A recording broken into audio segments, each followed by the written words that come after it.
Plotaholics podcast is not meant to make light of those with an actual serious addiction. If you have an actual serious addiction, the Plotaholics podcast should not be used as a replacement for treatment. If you are not in a treatment program for substance abuse, and you are somehow still offended, then fuck you too. Sincerely, your hosts. Take a trip with us to Nilbog. Just promise not to drink the goo. Oh my god! If you get sucked into the Matrix, we will send a phone for you. Do you believe in fate? But every movie has a plot hole, and every hole gets filled somehow with whiskey, wine, or blue milk. Just don't cut me off right now.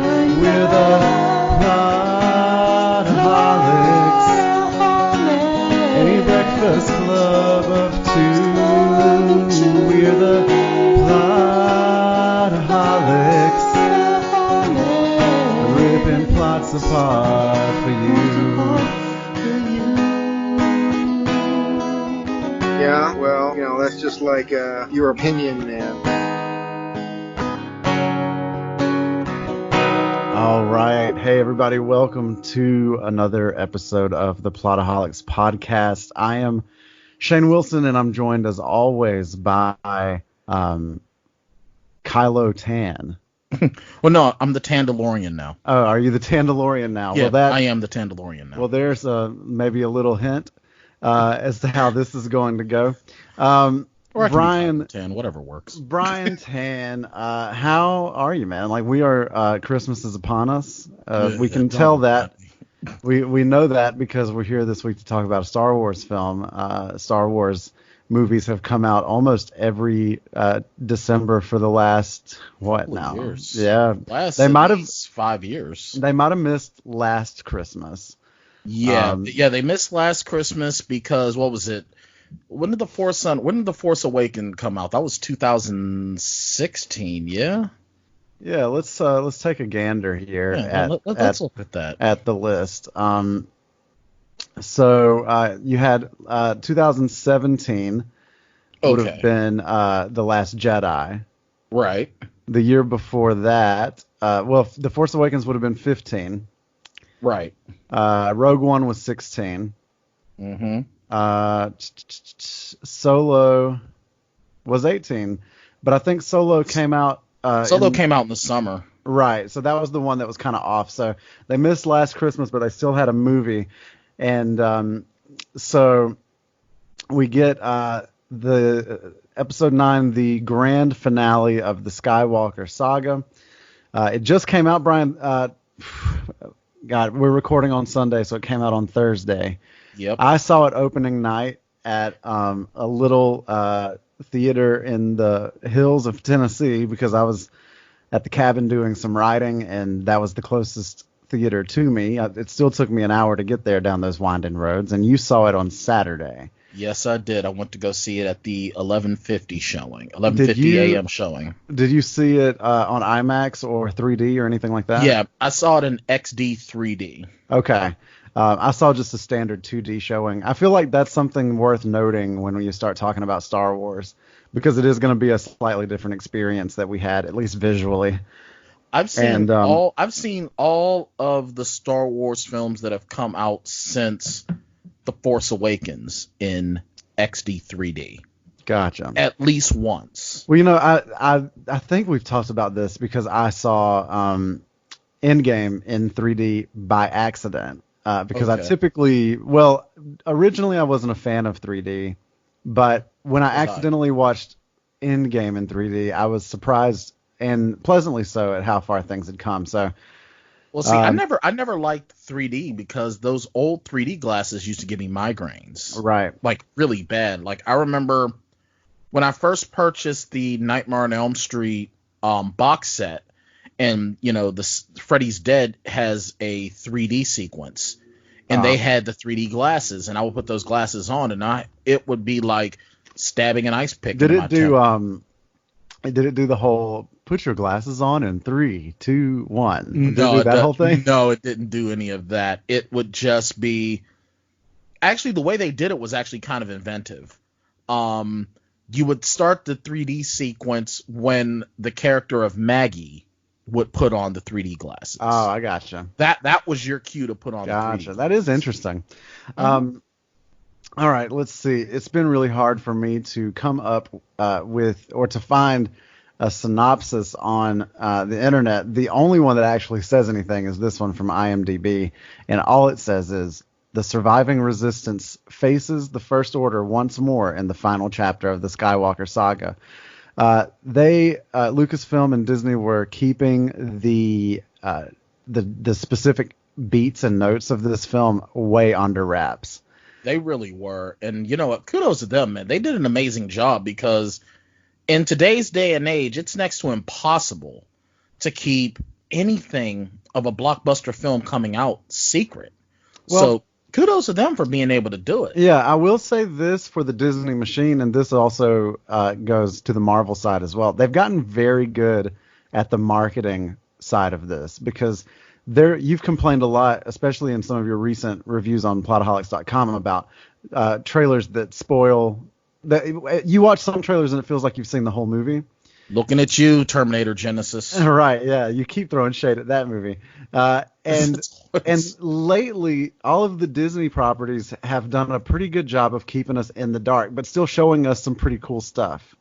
Yeah, they've done an amazing job. It's almost like they actually look at what they're going to put out there, and they quality control check it to make sure that it's not, all the BS. They're not giving things away. Yeah. And literally the only thing that they really gave away was the Palpatine reveal, but we didn't know how Palpatine would be involved. We just got the laugh. Yeah, and they mostly didn't show Palpatine in the trailers. I think there was maybe one shot of his physical body, but it was still just kind of an over-the-shoulder shot of him. Maybe, yeah. So they kept, what he was going to look like and all that stuff kind of hush.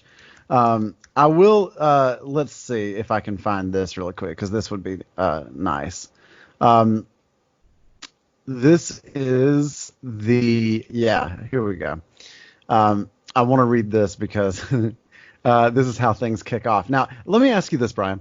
Do you still get the goosebumps when the blue text comes up a long time ago in a galaxy far, far away, and then that just fanfare with the giant title and then the scroll? It still gets you, doesn't it? It does. It's never gone away. Even when I watch it at home, when I watch it, whether it's on Disney Plus from the Blu-rays or going to the theater, every time I see a long time ago in the galaxy far, far away, and I hear that fanfare, it's like, oh, it's happening. It feels like an event all the time. And as much as I love Marvel films don't do that to me. It's only Star Wars that does that. Yeah, there's just something really magical about the way that it opens. I wanted to read, this might give us our best synopsis, honestly, the opening crawl from Rise of Skywalker. It was so great. The dead speak. The galaxy has heard a mysterious broadcast, a threat of revenge in the sinister voice of the late Emperor Palpatine. General Leia Organa dispatches secret agents to gather intelligence, while Rey, the last hope of the Jedi, trains for battle against the diabolical First Order. Meanwhile, Supreme Leader Kylo Ren rages in search of the Phantom Emperor, determined to destroy any threat to his power. Now, Brian, before we talk about that too much, we should probably pause for a Plotaholics spoiler warning. Absolutely. There are going to be spoilers. We're not just glossing over. We are actually talking this film. So if you're listening, guess what? We are about to spoil this shit. Hey, man. Yeah. You know that movie that you're going to see? Right, The Sixth Sense. That guy is dead the whole time. What? No! This is a Plotaholic spoiler warning. Again, this is a Plotaholic spoiler warning. If you have not seen the movie we are discussing, continue listening at your own risk. I gotta tell you, I'm so tired. I drove all day. Yeah, like I thought I would get home at 4, but then that holiday traffic, it rained the whole way, and then I ran across 2 wrecks on the way on the interstate and just like went to a standstill. So, That doesn't sound fun at all. yeah. So, anyway, all right. So, the opening crawl, I love the opening. I love the institution that is the opening crawl, though that opening line, dead speak. I don't know, man. I wasn't here for it. That took me back to Dead Walk in 1985's Day of the Dead with George Romero. I was like, dead speak. Wait, what? The hell? What I don't want to get into a bunch of like, here's what I wish they had done in our conversation or whatever. I kind of want to just get into. I want to just talk about what is there, because this is the product that they gave us, for better or worse, right? And I'm gonna go on a limb right now and say I enjoyed the product that they gave us. I already kind of got angry earlier today because I was asked on social media, was this a good movie or was this just a social justice warrior film? And I almost lost my temper because I hate that. I really hate that. I don't understand what is so wrong with women and people of color being heroes in these movies when it's nothing new. Yeah. I mean, I don't get that either. I don't get it. I will say we can talk about our general thoughts at first, and then we can kind of dig into it. Whichever works fine. I mean, yeah, let's go that route. You think so you started. Go ahead and finish your line of thought there. Just general thoughts. You don't have to get into specifics or anything. All right. Yeah. No. I really enjoyed what J.J. Abrams did with this film.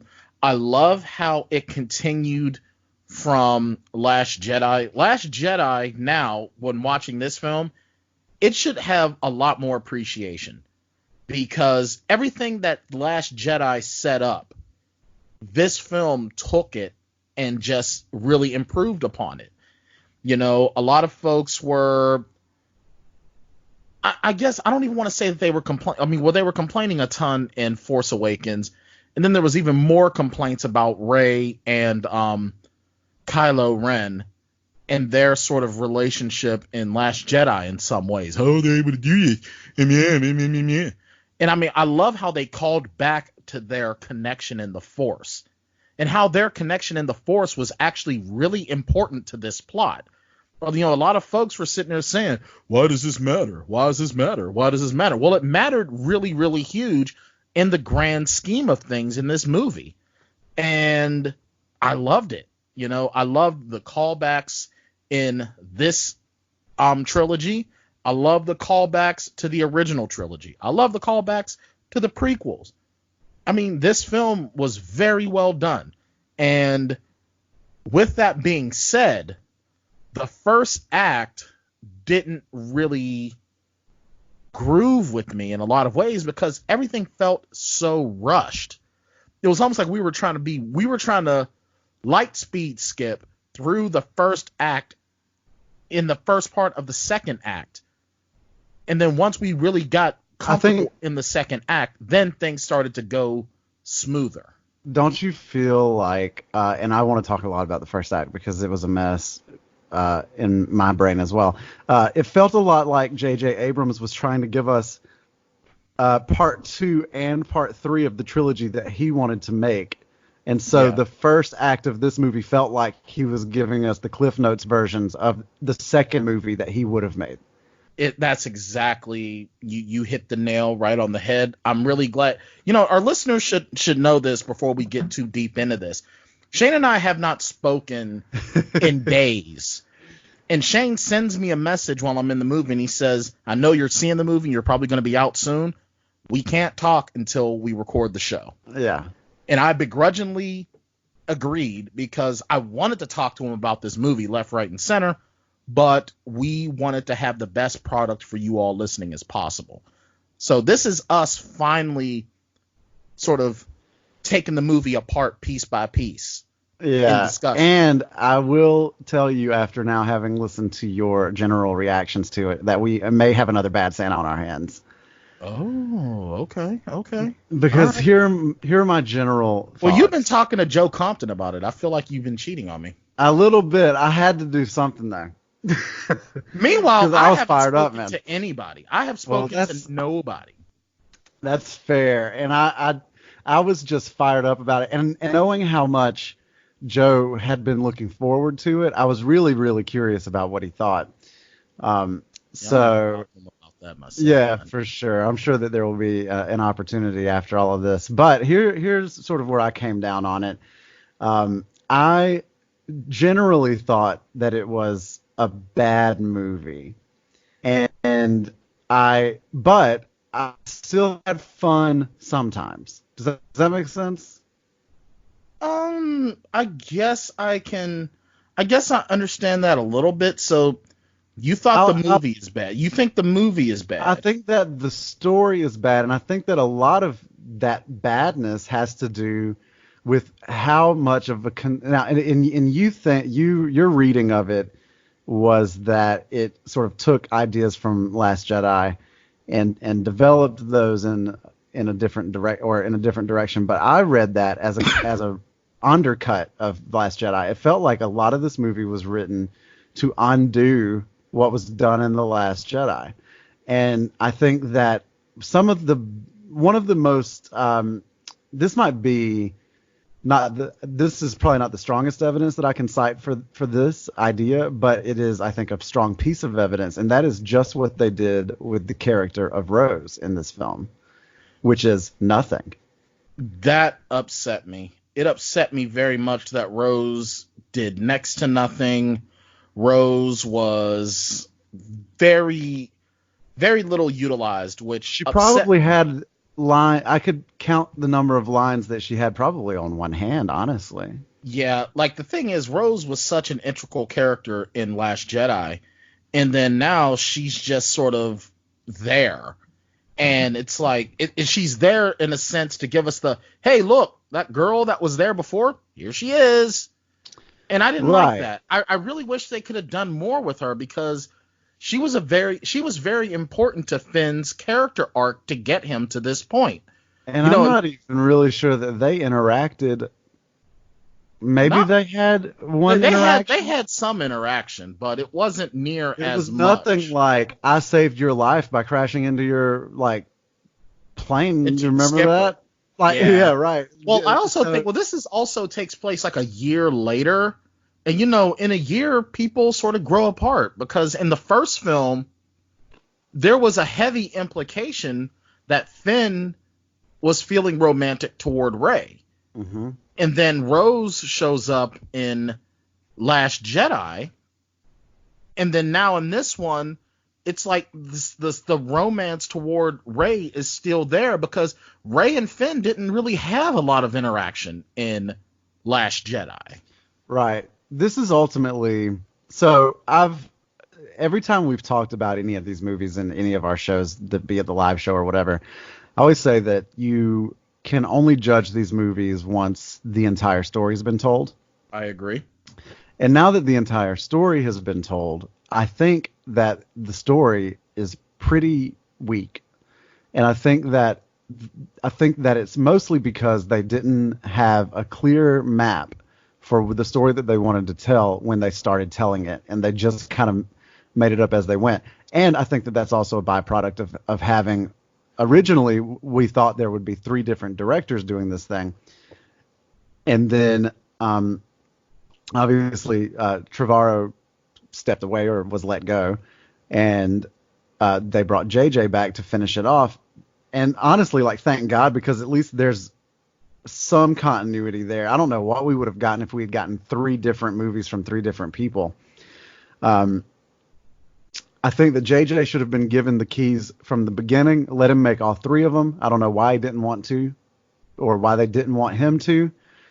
Or let Rian Johnson make all 3 of them, because I'm interested in what Johnson would have done in the third part of it, because of all of the things that he did in the second part, right?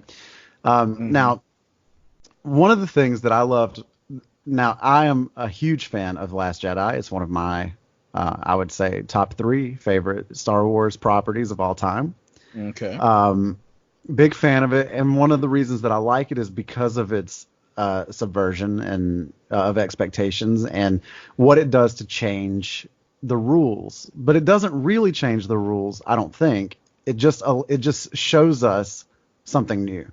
And the most important thing that it showed us, that central thesis of The Last Jedi, was that it doesn't matter who you are, anybody can be a hero, even if you're nobody. Like, what made Rey special in The Last Jedi was that she was nobody. And this movie made a very concerted effort to undermine that thesis. It really did. It really did. But in a lot of ways, too, I like what it did, because originally it was like that in the original trilogy. I mean, at first, well, I guess no, it wasn't. Because, they were saying how Luke Skywalker, he was just this orphan. No one knew anything about him. Hey, your dad was a Jedi. Oh, wow. Well, that's something interesting. Yeah. And then, oh, no, your dad is Darth Vader. It's like, whoa. It's that a lot of this stuff. So let's go ahead and talk about, like, the big reveal, right? The big, like, I'm your father moment.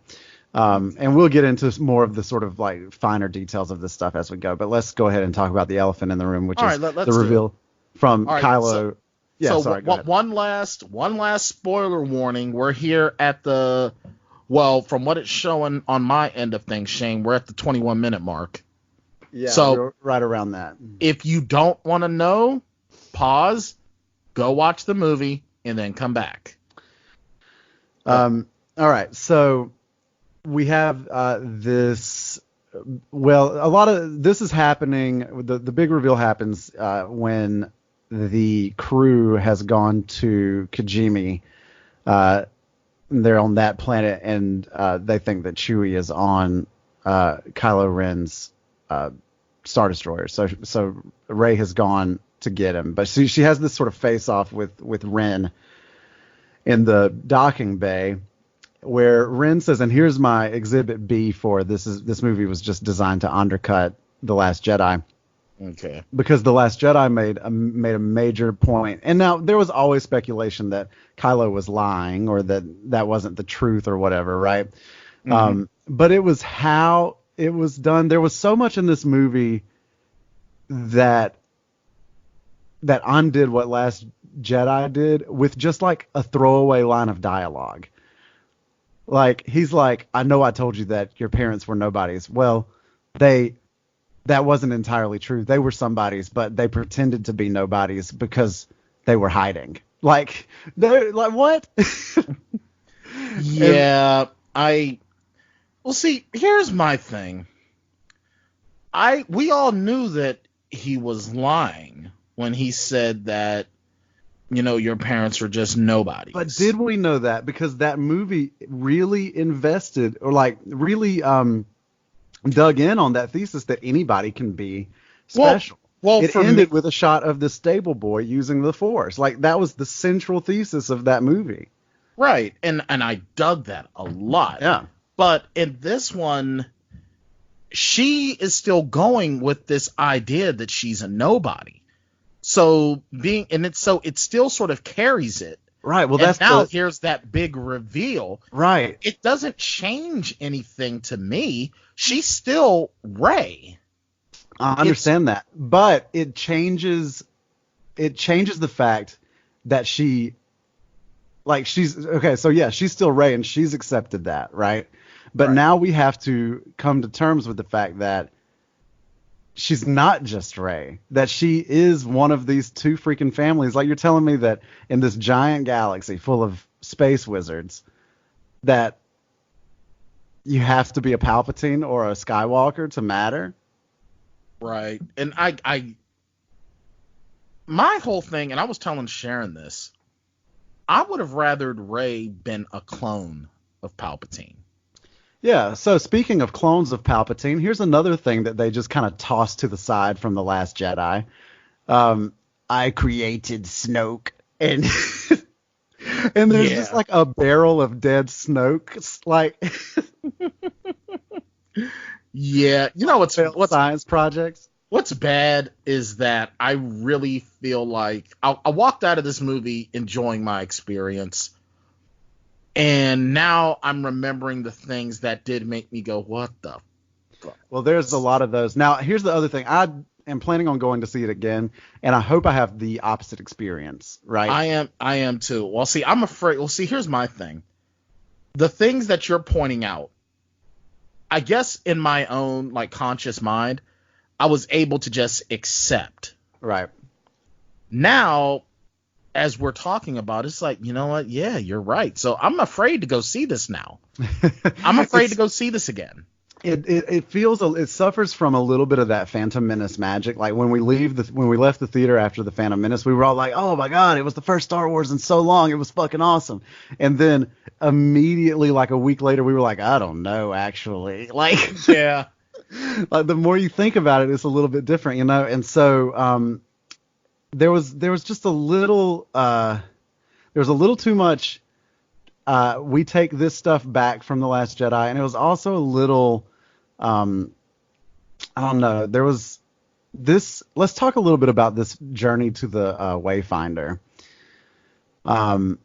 that they go on. So the Wayfinder is essentially the Sith Wayfinder is a compass of sorts that leads you to the Sith planet of Exegol, which is where a good chunk of this takes place. That's where Emperor Palpatine is holed up.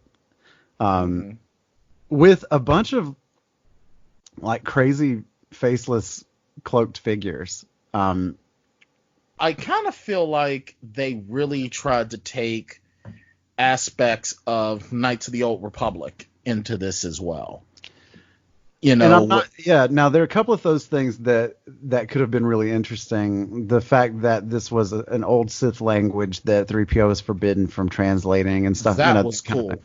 Yeah. I like that. I love the fact that he's programmed for etiquette and protocol, but he can't decipher this evil language. I love that. Yeah. So I said that I thought it was a mostly bad movie, but I had fun in it sometimes. And I'll say my favorite moments were character moments. And this movie does right by Chewbacca, and it does right by 3PO in major ways. It really does. It was nice to see Lando. Yeah. Oh my God, Lando. I was so afraid that Lando would be misused in just sort of as nothing more than just a throwaway cameo. Right. But he was just as important to this film as he was to Return of the Jedi. There were so many moments here that I feel like could have been really powerful, emotionally powerful, had they not tried to cram so much story in and allowed us to kind of linger in some of these moments. Because Lando got his shit back. Yes, he did. He got his shit back. There's a really good chance, too, that Ben Solo used his mother's lightsaber, but that's not something that we really lingered on, and that's a really powerful moment. Well, he used his grandfather's lightsaber primarily, but yeah, that was a big deal. I think the Ben Solo, well, matter of fact, and I was asking Sharon about my predictions because she pays, well, not so much that she pays better attention, but, you know, just because I said something, but she takes in what I say. I was essentially right about the Kylo Ren Ben Solo ending. Yeah, I did call that. What all did you say? What was your prediction on that? I believe I said that he was going to die. Right. And that there was going to be a redemptive arc. Yeah, Michelle made a really good point. We talked a little bit about it. She said, well, there's no way. Like, she's like, even if he turns good, what's he going to do? Go show back up at the Resistance base? He killed so many of them. Like, there's no way that he can stay alive. Seriously. He blew up planets. He killed Han Solo. And just, he did a lot of bad stuff. There's no way he was just going to be able to come, just say, hey, guys, you know, forgive and forget. You know, yeah. The same as if Vader had to die, because there's no way he could just like go to Endor and be like, hello, hey guys, I helped. So funny story. Yeah. So hey, this 30 years of atrocity, we're not gonna, you know, hold to that, are we? Oh, right. War crimes. So you guys are still on this, huh? Right. So let's see. But to your point, to your previous point, I kind of feel like, all right, so let me play the devil's advocate. You're saying that J.J. Abrams kind of took the first act and a half and tried to just retcon everything and sort of give us what we would have gotten if he had done I think that he what he didn't try to retcon, which would have been some of the new force powers that we saw, like the connections and stuff you were mentioning earlier. Mm-hmm. He didn't try to retcon that stuff, but he took it to like kind of a silly extreme with now they can just kind of like pass that. Now they can have actual physical fights wherever they are. And those fights can have actual stakes. So does it ever really matter if you run away from the guy, if he can just still catch up to you? Well, I think so, because she still had to keep the connection open. She could have, either one of them could have just closed the connections. But the thing was, this was also Ben Solo showing how strong he is. And then this is sort of showing how strong their connection is in the Force. Basically, Ben and Rey are Jason and Jaina Solo. Yeah, I totally get it. And I had no real problem with that to a point. And that point was every time, like at some point whenever they would get together and like fight or whatever, I was like, is he even there? Should I be worried at all? Like,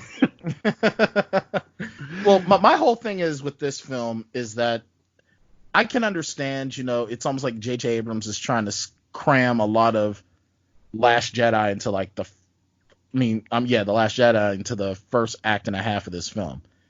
And I can even definitely give you the bad film, but a good time. Yeah. I can definitely do that. But let's talk about that first act. Sorry, go ahead. No. So, but my whole point though is that a lot of what we did get, even with so much story being there and a lot of things we weren't allowed to have, sort of come to fruition like we would have wanted, it still worked with what we've got. This movie didn't feel like an absolute jumbled mess. It still felt like, even despite, and we're segueing into the first act now, even with the rushing through of the first act and a half of the film, a lot of the important stuff really hit home hard and did its job to get us to the end. Right. I think that the best part of this movie is the middle of this movie. I hate the end of it. And that's the absolute end of it. So like the last 10, 15 minutes I could do without. And I don't count like the celebration as part of that. Just like the very, very end of the big fight and the Tatooine scene. Fuck it. And I can do without the first 30 to 40 minutes of it. So this first act is just a fever dream of Star Wars stuff. It's like you ate a bunch of lasagna and then fell asleep watching The Return of the Jedi. Wow. Okay. And what's the very, very beginning of it is very cool. The Kylo Ren stuff where he finds the Wayfinder and all of that. It visually is very striking, Yeah. I thought that the all that issue, like that opening was very, very, very well done. And I was like on the edge of my seat, like, man, Kylo is a bad boy. Yeah, right. Wow. And that was cool. We needed to see that out of him, yeah, because we didn't get to see a lot of that from him, because you figure in the first movie, well, we're taking a dump on him because first, some guy that has no sort of force training stands up to him even for a few seconds, but stood up to him. And then this girl who has, she's just raw talented. Oh, but she's a Palpatine. Yeah, well, now we can say, but she's a Palpatine. Right. But, see, that's that other bullshit. Like, I feel like they felt forced to make her somebody to explain why she was good, but she's just like a girl and she's never had training. Like, we talked about this on the live show a couple of weeks ago. This universe is full of people who have been immediately good at some stuff. True. Rey was very good at the physical parts of being a Jedi, but she was not very good at the spiritual parts of being a Jedi. Right. So it's just a different sort of strength and weakness thing. But I think that the studio felt pressure to make her somebody to help explain away the fact that she was a good physical fighter. She can't just be good at what she does. Dude, she had to climb through wreckage to survive. Yeah, and she's a badass. Like, I couldn't do none of that shit. And she's a scavenger, so you know that she's not just rolling around the desert stealing stuff. She's got to fight for herself too. Exactly. That's why she carries that staff all over the place, you know? And that's what I love with her. Even though she's really good with her lightsaber, she keeps her staff. She uses her staff. It is still, and I love that especially. And I hate the fact that it's almost like the studios have to explain why this girl is so good. Can't she just be good? There was just so much of this movie that felt like, oh God, they were reading the comment section on a Screen Rant article when they made this movie, you know, just... No, I hear you. I think that there was, in some instances, some fan service. I think about even, like, the criticism of Captain Phasma and, like, the armor that wasn't very feminine, and then we got the Kerry Russell character in this movie, and her costume was feminine. Like, it was a fabric, it was tight. There's this... And that wasn't necessary. There was a lot... See, what sucks is that, and this is the hardest part about this job, that you go into these movies and you want to just enjoy them as a fan, but you don't want to be one of like every other podcast or YouTube channel where, you know, you fillet the film, you know, right. Even films that you love, you've got to nitpick. Right. And it's not even so much a nitpick. You have to review, you have to break apart and analyze. That's part of a reviewer's job. That's what a reviewer and a critic is supposed to do. So doing this makes it hard to be a fan and to enjoy, because this is what you have to do. And I hate the fact. Now, here's the thing. I thought Kerry Russell's character was really, really good. She was awesome. But it just feels like a reaction to that. They had to make her feminine. They had to make her all girly and blah, blah, blah. And honestly, I wish we would have saw some Captain Phasma throughout these movies. They talked her up and they made her seem so dangerous and so badass, and then they did absolutely nothing with her. There are a few characters like that in this trilogy. She's one. Maz Kanata is another kind of useless character. And talk about wasting Lupita Nyong'o. Right. Oh my God. This character had Luke Skywalker's lightsaber, and they didn't give her anything to do. Yeah, and they don't explain to you how she got it. It's just like, yeah, I found it. Now, would I watch a Maz Kanata Disney Plus show? Probably. Oh, hell yeah. I would watch a Captain Phasma. Oh, hell yeah. I hope we get I would watch that for sure. But so you've wasted two amazing actresses in Gwendolyn Christie and Lupita Nyong'o. And you've spent so much of this movie introducing new characters. Yeah. You've brought so many good, I mean, yeah, they're good characters. There's some good quality characters in this film. But yeah, you waste some amazing characters, and then you sort of bring in these new ones like that's just going to make everything better. And it's like, guess what? And you still wasted them. You still did nothing. And the longer that I've sat on this, the longer I've sat with this movie and thought about it, the more I feel like the Emperor was a really bad choice to bring him back. And as cool as it is to see him again, and yeah, his presence does unite all 9 of these movies in some way. I was really excited at the prospect for a Supreme Leader Ren, you know? And so when you introduce the Emperor again, you have a ton of expository work you have to do. How is he here? What is he up to? And now you do a lot of it. Yeah, and now you've got this situation where the whole movie, he is... Oh, man. Watching this movie was like playing basketball with a 6-year-old. Like, where the rules change every few minutes, like to suit the 6-year-old, you know? So at first Palpatine's like, bring me, he's like, kill the girl. And then it's like, the girl is here. That's what I wanted all along. Now you can strike me down and become more powerful than anyone. And then he's like, oh, but now both of you are here. This is exactly what I wanted. You two should be the heir to the throne. You've got a Force dyad. Oh, never mind. I'll just take your life force like a vampire. And then I will be more powerful. That's what I wanted all along. You make him sound like a South Park villain. I mean, and here's the thing. So, like, what was the real plan? Was the real plan the last plan that he said was the plan? Well, honestly, I think that his initial plan, he wanted to draw. I'm like, he knew that. The thing is with Palpatine, he's ever calculating.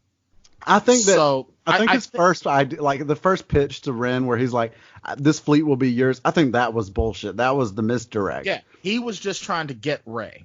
But if you can suck the life force out of these two people and become super powerful, maybe that is what he wanted. Well, then why isn't that your plan? And if why would you show your entire hand to your pawn? You don't show your entire hand. Also, can we talk a little bit about, like, you can't kill me or you'll become evil, but yet you have to kill me or I will become evil? Well, that was the same thing, though, that happened with Luke in the movie. You have to, the third act of this movie was the third act of Return of the Jedi. It was just bigger. It was just bigger, and instead of looking out windows on the side of the ship, they looked through the ceiling. Yeah, but I mean, the cinematography was great. Oh, it looked beautiful, and the Avengers moment at the end was really cool. Yeah, I was expecting Lando to go, "Hey, Poe, you're left." Right. And it was the payoff was a little underwhelming because the only ship that we knew Wedge and we knew Lando and Chewie, but beyond that, it was just a bunch of ships. Oh, and then Kerry Russell was there though. Well, yeah, Kerry Russell was there too, but I mean, it wasn't like the Avengers where we spent 10 years that's where they should have had all the Clone Wars characters and or not the Clone Wars, but like the people from the animated stuff. Yeah, would have been a really cool way to throw to some of that extended universe stuff. Yeah, but I think at the same time, I think Yoda should have flown in there in his little crib.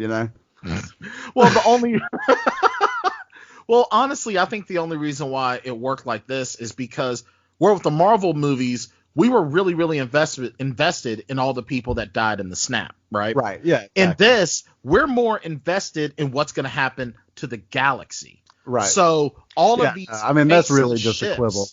Yeah, and all these faceless ships, this is the whole galaxy finally standing up. Which was a very cool moment. Especially considering the when they sent out the call at the end of Last Jedi and no one came. Like, this was nice. And that exchange between you just said her name. Zora? Yeah. Oh my God, where is it? I have it. It's on my page right here. Zori Bliss. Yeah, that the conversation between Zori Bliss and Poe when they're on Kijimi. Yeah. About, like, you can't believe that. That's how they win, is when you believe that you're alone. That was a really good. That took me back actually to Harry Potter and the the Harry Potter series. Well, a lot of this should have taken you back to Harry Potter. It really did, because you remember Luna Lovegood looks at Harry Potter and goes, if I were who, I would want you to feel all alone either. It will make it easier for me to beat you. Yeah. And that was exactly what Zori Bliss said to Poe. Right. And that was nice. In fact, I'm not sure that I think that the Kijimi stuff might have been my favorite part of the movie. I really like the fact that C-3PO finally got to be a hero. Like, really finally made a sacrifice. Yeah, man, we do keep jumping around a little bit. So back in Act 1. It's almost like we're trying to get to the Sith homeworld. We have to keep jumping all around. Yeah, right. Well, okay. So first of all, I did want to mention hyperspace jumping or skipping, which is the first rule that this movie broke, because Han Solo, one of the first things he ever told anybody was, "You don't do that." Oh, and that was amazing. I'm really honestly, Can we just agree right now that Poe had among one of the greatest story arcs over 3 films? Because he goes from this rogue Han Solo type to a leader who doesn't know how to lead. Yeah. To a combination of the two. Yeah, then he has to grow into being the guy. What's really great about his payoff in this film and the payoff of that arc is that he recognizes, I think, now this is one of the places where I feel like this film does nod to Last Jedi in a pretty strong way. He learned from the events with Holdo and all of those folks in Last Jedi that he wasn't all that. And so when he became the guy this time, he brought Finn with him. He wanted help. He didn't want to be the solo leader. He wanted to sort of be a leadership by committee almost. And I think that shows growth too, because he was this hot-headed sort of I'm the best, I'm untouchable sort of guy, Yeah, because they tried to make him just like Han Solo. And one of the main ways that they separated him from Han Solo is breaking Han Solo's rules the rules that Han Solo himself established for us back in episode 4. Yeah, but I don't even know that the Falcon would be capable of that many jumps. I mean, it can barely do one when you really, really need it to. Well, hey, she's got it where it counts. She does. But I kept thinking, I'm like, they're going to drop out of hyperspace in a city and just crash into a building. I honestly, I was expecting when they were doing all those jumps that as they jump, there would be like, a little kid on a tricycle on some world, and then they jump again and just like obliterate the little kid. I mean, that's morbid and it's not nice, but with all that crazy ass jumping, man, they had to have gotten a body count on what would have been wild, right? What if in Avengers Endgame, just for a moment, you saw the Millennium Falcon like jump through the sky, and then in this movie you saw the Millennium Falcon jump through that final battle scene in Endgame, like just for a second, like all that shit's going on, and it's just like zoom, and like Ant-Man crushes a TIE fighter or something. Or better yet, like Thanos is like, the hell was that? Oh, right. Yeah, it wasn't really Carol Danvers, it was the Millennium Falcon. Right, exactly. So they go to this planet Pisana to find the second Wayfinder, because we know that Kylo Ren already has the first one. Right. And they go to Pisana because they know that Luke was looking for the Sith planet of Exegol, and Pisana was sort of the last place that he was looking. And he was looking, we find once we get there, he's looking for this dagger, the Sith dagger that was used by old Sith assassins. And this is what I mean, this is a lot of lore to introduce in the final chapter of anything. And what really gets me is that it's like, yeah, Luke is just a quitter. Yeah. He just quit. He was just like, you know what? I'm not doing this anymore. So it's crazy to me how much a lot of the people that have been critical of Last Jedi were into this movie, because it feels, I mean, I know a lot of the reasons why, but anyway, I don't want to get off on that right now. Luke also died. Let's not forget that part. So whatever. He was looking for Exegol. They had tracked this Sith assassin Ochi to this planet Pisana. And so the gang all loads up and they head over to Pisana, where the most meta thing in the whole movie happens, which is the celebration, the celebration that only happens every 42 years. These like weird elephant people might as well just been celebrating the end of this thing. Oh my God. It was like, oh wow, we're so lucky. Once every 42 years. Like, that is an oddly specific date. Yeah. That is absolutely. Oddly specific. Yeah, well that's that's how long this saga's been going on. So that's a good point by you. So that I think is probably where that little nod comes from. But yeah, so they this is where they hook up with Lando the first time. And he, tells them that, where the ship was and everything. And they're like, well, maybe we can find it. So they go out there, they fall in this pit of black bean soup. and they essentially quicksand, right? Yeah, and this is one part of the movie, and I'm like, I love this scene because they're confessing things, and Finn goes, "Rey, there's something I never got to tell you." Good, and J.J. Abrams actually went on record to confirm what he was gonna say to Rey. Yes, I was wondering. Now Sharon goes, "Was he gonna tell her that he loves her?" And I'm like, "Nope." He's like, "Well, what was he gonna say?" He's force sensitive. Yeah. All the signs of Finn being force sensitive, they have been there since the beginning of this movie. Right.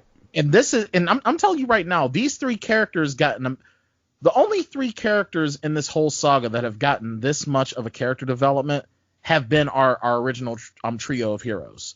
Yeah, which is, rightfully so, Yeah, but that is something though that they teased with Finn in Force Awakens. But you know what really frustrated me about that is that he still never actually said that shit. I really wish he would have.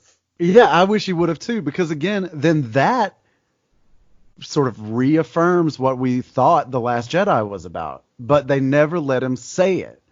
And that's an interesting choice because, why wouldn't they let him say it? Right. Well, I think part of it is because it's not really it's not pertinent to what's going on, Right, but it is important, but it also undermines what this movie's trying to do, which is reset what The Last Jedi did. It's one of those little things, do you remember when somebody asked J.J. Abrams if Poe and Finn would get together, and he was like, no, but there is representation in this film. Yeah. That representation was about 5 seconds long, and it was just a woman-on-woman kiss during the celebration. And it was about 5 seconds, and nobody knew either of those characters. Yeah, that wasn't cool. That wasn't cool at all. Right. This is the same kind of thing. It's like, oh, well, we didn't undo all of the stuff from The Last Jedi. We just, invested it all in this one character and wouldn't let him actually say it. Yeah. And really, it's one of those things where they could have... See, this is what sucks about... This is the only thing that sucks about doing this job, like I already said. Right, yeah. I want to just love this movie on the surface, but I have to get underneath it. And yeah, because Last Jedi all but ignored Finn possibly being force sensitive. Right. There were so many signs of it in The Force Awakens, because I still remember people saying how, Han Solo's the only non-force user that's ever wielded a lightsaber. Then here's Finn, and we're like, you shouldn't be able to wield a lightsaber. But there's no real inkling of force sensitivity from Finn in Last Jedi. He's spending most of the movie being a scared little punk. Do you remember how one of the big criticisms of Last Jedi was this seemingly useless fetch quest where it was like being in a video game, right? Where they sent Rose and Finn down to that casino planet, right? There was so much of that fetch quest stuff in the first act of this movie. There really was. It was just, and it was like 3 different fetch quests. But anyway, so they eventually find this Ochi's dead body, and they find the dagger. But this is only after Rey demonstrates a brand new Force ability, and that is the ability to heal with the Force. And you know what? I was really feeling that. It was about, do you think Disney did it on purpose? First, Baby Yoda shows they Force 100% released The Mandalorian 2 days early so that we could get primed up for Force healing. And you know what? It's about time that it's been used. Because it was used in the old extended universe in video games. Yeah. Some, but not in the new canon. Right. So it's about time that they did that, number one. And I think it's kind of cool. But then Rey also sort of used a form of beast speech, which is a light side force power. Right. To be able to sort of not even so much control animals, but to understand them. Yeah. Right. To calm them down and understand them. So that was kind of cool. But it also kind of felt like a video game also, because it's like, all right, well, if we decide to fight this thing, even if we survive, we wouldn't find what we're looking for. But it's like, no, I should heal him, and then he'll help us. Right. Also, whenever some character like Rey demonstrates a new power on something like this sandworm, then it is only a matter of time until she uses it again on a more important character. Right. And the force healing thing comes up a few times in this movie, and I liked it twice, and I hated it the last time. Well, and I'll tell you the truth. What I really enjoyed Rey on the planet when Kylo is coming at her, and she takes off running. She centers herself, and then she takes off running. This moment on Pisana is awesome. Like, after they get the dagger and they get back to the Falcon, or they're not even back at the Falcon, they're on Ochi's ship. Because the Falcon's been impounded. Yeah. So they're on Ochi's ship and they're trying to get it ready to fly, and she knows that he's there, that Ren is there, so she goes down in the desert. And this is the clip that we saw in the teaser, like the original trailer for the film, of his TIE fighter flying so close to the ground, and then she leaps over it and all of that. This whole thing is a great moment. This is a fun time to be watching this movie. Right. And I really like the fact, because it shows how confident she is in her Force abilities. Right. And she does an amazing job. And I love this tug of war of the Force with them. Yeah, so that was a pretty cool moment too. Finn sends Chewie to get Rey back in, and Chewie gets captured by the Knights of Ren. Speaking of which, the Knights of Ren, so underutilized. They had one kind of cool fight at the end, but mostly they were just really bad at following people. Yeah, and I really got angered at the fact that they made such a big deal. Just give him some of those red Sith troopers or something. Don't make the Knights of Ren a thing if you're not going to actually make them a thing. Right. And what really irritated me is the fact that, like, they've been talking about it so much the last few years. So much. And then they did nothing. Yeah, the best Knights of Ren moment was during the final act when Kylo had to fight them. Right, without, a lightsaber, and he uses the Force to take them out. So it's like, if these guys are so weak that you can take them out without a lightsaber, and you're able to just fight them. Well, no, he actually did end up having. I mean, he does right. He does get handled, but he was holding his own against 6 of these things. Well, it kind of goes to show that, he's the leader for a reason. Right. But it's like, come on, man. If you got some hand-picked dudes and you give them the title Knights of Ren. Yeah. Also, the allegiances on that side of things got really muddy in this one. Yeah, General Hux. I kind of like the idea, though, that he hated Kylo Ren so much that he was willing to betray the First Order. But he was supposed to have been... But I don't think that he betrayed the First Order, because he just betrayed Kylo Ren. He betrayed the Sith. He betrayed the Final Order. And, of course, like, the implication here is that the Final Order and the First Order will combine into one giant neo-Nazi Order unit. Of the Phoenix. Right. One neo-Nazi Order of the Phoenix. But that was my thing, is if he's creating the Final Order, and the Final Order essentially just felt like whenever all of these ships get off the ground, where were they even made? How did they get all that material and all those people? And that's why I was saying, it's almost like they took a lot of the aspects of the Knights of the Old Republic, because it's almost like they had a Star Forge, and this is how they built all these ships and got now, all these cats. And now every compact car in the galaxy comes equipped with a Death Star gun. Oh, God. Yeah, and they all have the same weakness. Why would you keep building that same weakness in every super weapon? Why? Why do that? I'll tell you one thing. Palpatine may be a dangerous, diabolical douche, but he does not learn from his mistakes. He is straight up Tom Riddle. Yeah, he. I feel so bad because now I'm trashing the movie. Well, I can't. I don't understand why this saga got so fixated on planet-destroying weapons. I don't either. I mean, I understand that you want to intimidate the entire galaxy to follow you. I get it. But you don't always need a planet-destroying weapon. Right. You know what? Maybe instead of laying your dick out on the table, maybe you sneak up behind somebody and cut their throat. You know, let's go assassin style. You got the Knights of Ren. Let's go just take over these planets assassin style. Seriously. And I mean, come on, man. For over 20 years, you rule the entire galaxy with an iron fist. And you did it politically. You set the groundwork for every political villain ever.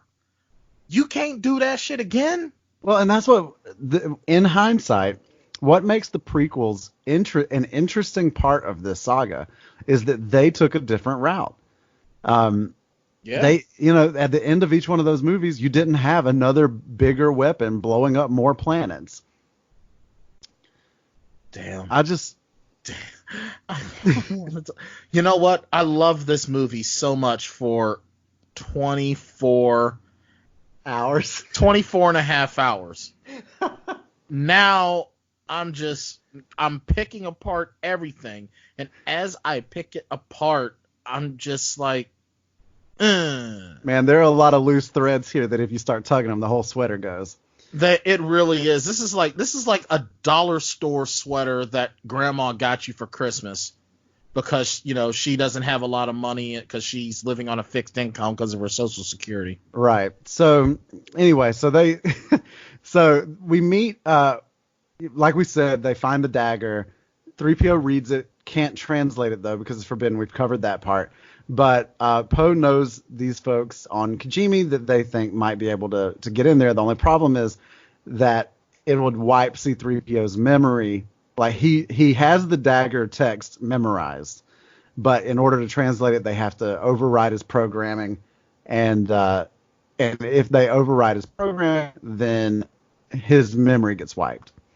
Oh, but doesn't R2 keep a backup? Nah. Yeah. His stuff isn't all that reliable. Yeah, but here's the exact this storyline is the exact reason why R2-D2 stayed behind, because the only real comedy in this movie came from C-3PO's memory loss. Yeah, well, here's the one thing, and you kind of said that you didn't want this movie to be like all funny fun. You wanted some serious stuff. Yeah, I needed some serious stuff, but also it still should feel like a Star Wars movie. And C-3PO gave us some of that levity. Now, I am in love with this new character, the droid hacker. I love that little dude. That little dude is. Oh wait, the droid hacker. Yeah, Babu Frick. Babu Frick is. I love that little dude. Babu Frick is so awesome. The best part is when he's like, "Hey!" So I was all the way here for Babu Frick.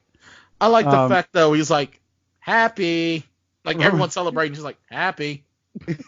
The best is how 3PO is like, "Oh, I think I just came up with another idea. Flip the switch."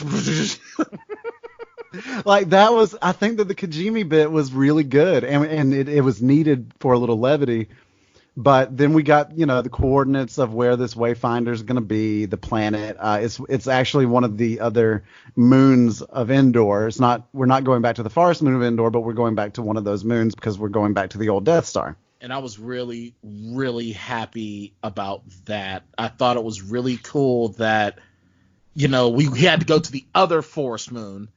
And then, because, keep in mind, when those things explode out in the middle of space, that wreckage has to go somewhere. Well, I would just assume it would just float around in space. But a lot of that stuff is usually really close to planets because all they know how to do is blow up planets. Yeah. And the fact of the matter is, like I said, it had to go somewhere. And that was a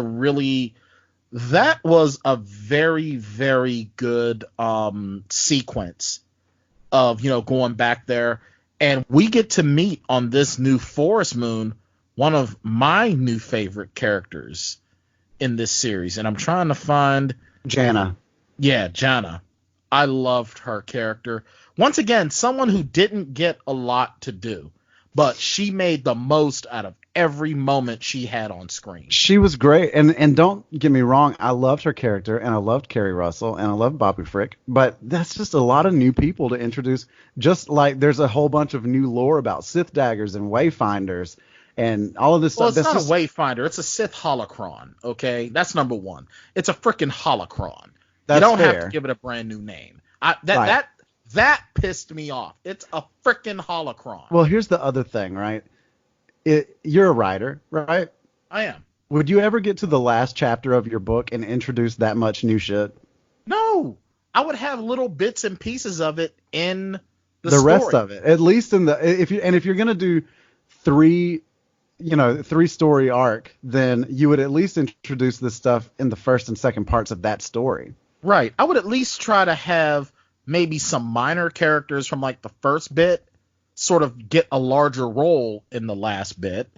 I mean, if I were to introduce a brand new character, I would actually, I don't want to say have relevance to it, because I do kind of feel like some of these new characters did have some relevance, because it gives us some look in the Poe's background, and it allows us. But again, that's stuff that should have already happened. Right.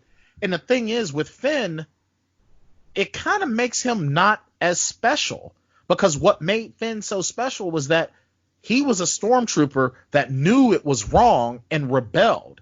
Now we have a whole company of stormtroopers that know that it was wrong and decided, yeah, I'm not going to do this either.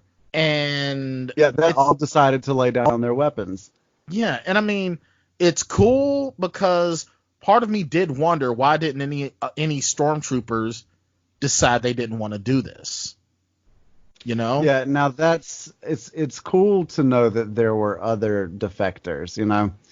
I mean, it's cool, but I would have liked to have had a little bit more, like, inkling of it. You know, like, even at some point in Last Jedi, them saying, you know, we got word that there have been some other stormtrooper defections. Yeah, well, and even in The Mandalorian, you have your girl Cara Dune. Cara Dune, who is she's a rebel. Who was an old shock trooper. Well, she was a rebel shock trooper. She wasn't Imperial. Oh, is that right? Yeah, she wasn't an Imperial. Oh, okay. That's yeah, not bad. Her hatred from Imperials is shown. Hey, you want to come help me out with this? No, I'm happy here. They're Imperials. I'm in. Well, see, I just always assumed that that's why she defected, but I don't know. That is my own ignorance showing through. No, that's okay, because here's the thing with Star Wars. I didn't even know that Rebels had shock troopers. Oh yeah. Everyone has a shock trooper. Everyone has to have at least one company of shock troopers. It's a rule. It's a war rule. You didn't read that? I have not read that part of the book yet. No. Oh, that's all right. I can loan you the edited copy. Yeah.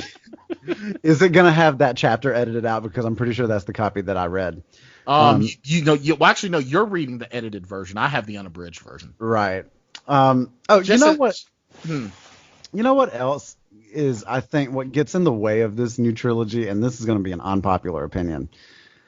I'm ready. One thing that gets in the way of this new trilogy is this obligation to the living actors that were in the original trilogy. They didn't have to be here. See, I like that they're disagree. Here. I like that they're here, but they get it. They start to crowd things a little bit too much, you know. And this is ultimately my wish, that this trilogy hadn't even been related to the old ones. I was ready to move somewhere else in the galaxy. You know, let's go tell a different story. But for some reason, Disney thought that the best place to start was with the Skywalkers. And of course, the Skywalkers are, or they were at least, a very financially sound decision at one point. We will see. Its opening weekend is doing pretty well, but it's coming in a little bit lower than the last two did. Well, see, here's my thing, though. if you're gonna do something within their lifespan, like if they're still alive, Yeah, I mean, you have to have them involved. I agree with that on principle. It just means that, again, when you are working with an ensemble cast and you're still introducing more people in the third chapter, and you're still trying to do service to the 3 legacy characters, 4 if you count Ian McDiarmid, then it just kind of crowds the screen with a bunch of stuff that you have to do. I can understand that. I mean, and this is going to be another, I don't want to say an unpopular opinion, but I seriously kind of wished that, all right, if they were going to do a sequel trilogy, right? Yeah. I would want them to have done it after the original cast characters have been dead. So, I mean, like 40 years, 40, 50, That's 60. that's what I'm saying. Like, let's move forward a little bit more. Yeah, do it outside of their lifespans, so that way you can do a whole new story. And I mean, then it makes the Palpatine return mean a little bit more, because it's like, God, how powerful is this guy that he's living past the lifespan of people way younger than him? Yeah, you know what? I love the fact that Palpatine is so powerful and so evil that he's able to manipulate all of these events. I actually do like that. Yeah, no, I mean, I don't dislike the Palpatine stuff. I just feel like this movie gets distracted by it a little bit. This trilogy feels like it got distracted by it because there was no nod to Palpatine being the big bad. And I don't even think that he's a very good big bad, honestly. His scene at the end is not very compelling. Also, wouldn't it have been funny if during that fight, if Kylo Ren started running toward Emperor Palpatine and then tripped over an extension cord that had him, like, that he was hooked up to, and then, like, and Emperor Palpatine died because his, like, big machine got unplugged? His life support was unplugged. Well, what's funny is that I almost wanted to say, well, this is the galaxy far, far away. There's got to be, like, wireless freaking there's got to be, like, wireless charging. But then it's like, oh, wait, I have to hook my droid up. I have to hardwire my droid in. Right. And this dude was legitimately just on this big, like, crane being, like, moving around. Moving for him. It's like, wow. It almost looks like he was getting ready to be hooked up into the Matrix. Yeah, absolutely it did. I just thought it would have been funny if he was like, strike me down, and somebody was just, like, unplugging him. And strike me down. All right. No, that's not what damn it. You bastard. Foiled again. But I could see, I'll tell you one thing, there were some young kids in the audience, and some of them seemed really, really scared of Palpatine. Now, he was scary. The way that he was filmed and the way, like, his makeup and everything. That whole fingers, it looked like a freaking walker. Exegol as a planet was really a scary place. I'm kind of, and I kind of give him credit for not taking the easy route and just saying, oh, he's on Korriban. Mm-hmm. Because there's a lot of planets that are consumed by the dark side. It's not just Korriban. So, and Korriban has never been made an important place in the films. Korriban was an important place in the Old Republic and in the expanded universe. Yeah, well, he was out in the, in the uncharted places. I guess that's how he was able to build this giant fleet and nobody knew, and find a bunch of people to fly those ships too somehow. And he had a whole bunch of little, like, robe dudes from, I think he borrowed them from Phantasm. Also, he had a new costume designer. Oh, he was all swagged out. After he sucked the life force out of those two, he was real swagged out. He had his new cloak with the red lines in it matched his fleet, and his new Sith troopers and everything. Like, he had a bit of a budget over there on Exegol for sure. Oh, he definitely did, man. He had to pimp it out, man. They call him Sith juice. Exegol, not very good at healthcare, but very good at costume design. Oh, absolutely. Well, you've got your leader basically nailed to a stake Yeah. dragging him all around in a basement, and there's no way that area was sanitary at all. Right. Also, Like, there are just barrels of dead Snokes all over the place. seriously, I mean, come on, that's a biohazard in and of itself. He's got a bunch of dead dudes with dents in their foreheads. But the second act, you said this at the top, is where things kind of settle in and it gets a little better. And that happens with Kijimi. And then they go to this, the other planet, the other moon of Endor, that was Kef Bir. And when they get there, Rey, now this was one of the things that kind of bothered me again. Rey holds up the dagger and pulls out this little pointer thing out of the side of it, and it just points to where the Wayfinder is. Holocron. Holocron. It points to where the Holocron is. So the dagger just happened to line up. It's a map. It's a map. It's a Sith dagger that is a map to a Death Star that is exploded and fell out of space into the water, and it still lines up exactly correctly. Yeah, you know what, you're not wrong. I cannot dispute you. That was a problem. That is a problem. But from there, things get interesting because now Rey goes, and now we're in the old Death Star, in the old throne room. This scene is very compelling, and the lightsaber duel on the old Death Star is incredibly compelling. It really is. And I'll tell you something right now. A lot of folks didn't appreciate, the Kylo Ren greatsword lightsaber. Yeah. I really did at this point, especially because, it just shows it was Kylo Ren was an amazing character, and I love his lightsaber, and I love everything about the character, and I love how he starts out as this angry ass kid, and he's gonna win this fight if it's not for Leia. Yeah, and you know what? And I'm every time Carrie Fisher was on screen, I was crying. I'm not even ashamed to say it. Yeah, let's talk a little bit about Carrie Fisher and Princess General Leia's role in this film.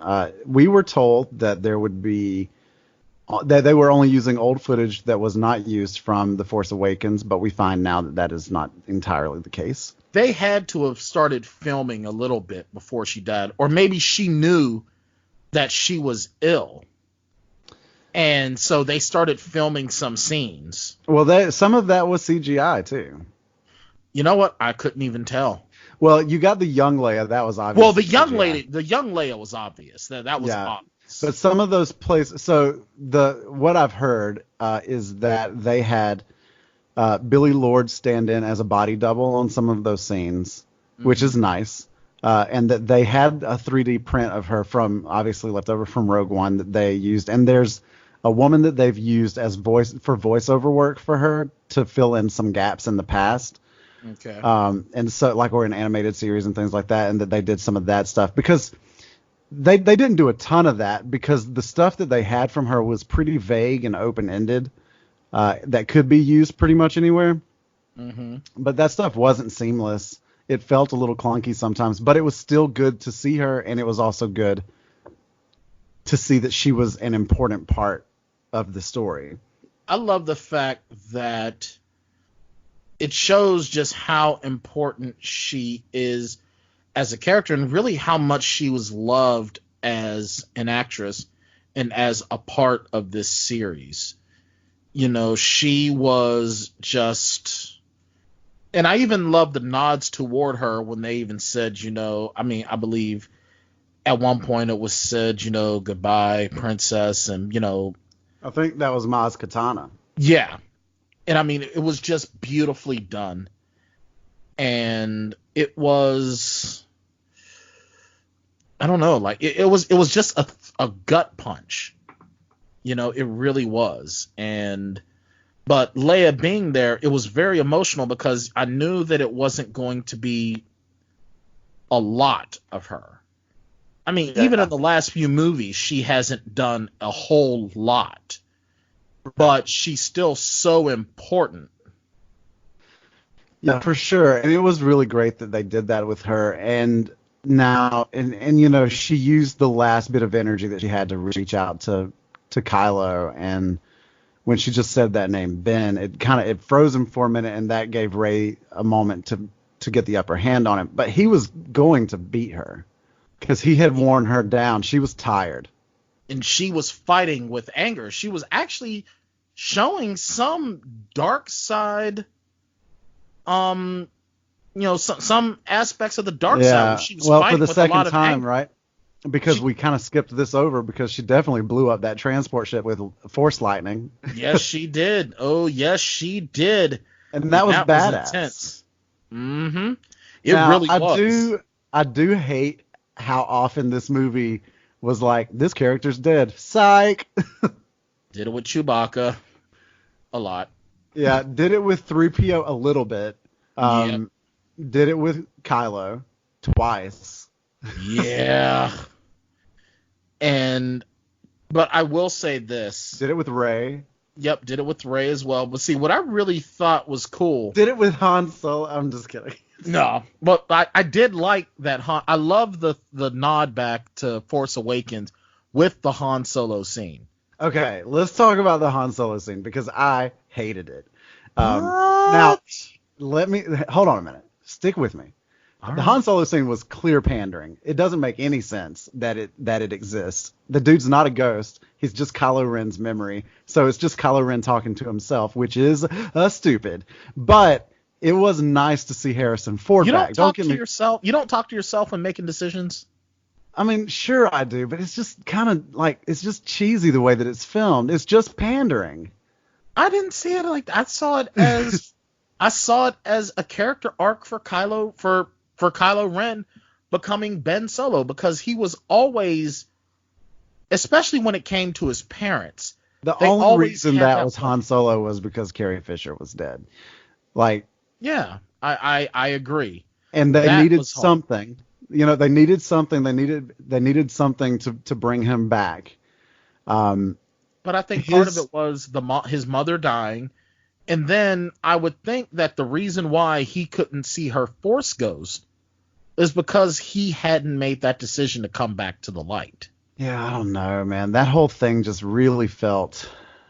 Well, when was the last time you saw a Sith Lord confronted by a Force ghost and actually talking to a Force ghost? Oh, I mean, I'm not even saying that. Oh, like, okay. The whole Han Solo thing felt kind of... I don't know. I know that they needed they needed something physical for him to interact with. You know what I mean? Like, I get it. But also maybe not, because, Darth Vader made the choice to go the other direction. Right. And he didn't have to have a private conversation with anybody. Yeah, I mean, it just, again, cool to see Harrison Ford back again, but it just felt kind of derivative. I don't know. I mean, all right, I could understand that. Me personally, I thought it was kind of cool. And I love the fact, though, that he makes that decision. Meanwhile, Rey is like, shit, not only did I throw Force Lightning, now I did something this horrible. Yeah, because she does almost kill him if she doesn't, she uses Force healing on him. Yeah. Yeah. And then she goes back to Luke's planet, and she's like, you know what? I can't do this anymore, blah, blah, blah. And then I love how Luke shows up, and he teaches her the same lesson that he learned from Yoda, which I thought was really cool. The Han Solo thing could have been that he was just standing there. And, like, I think maybe if they had done something visually, and obviously he's not a Force ghost, so they can't make him blue or whatever, but something, even if it had just been a voiceover or something, just the fact that he was standing there physically just felt kind of dumb. Well, I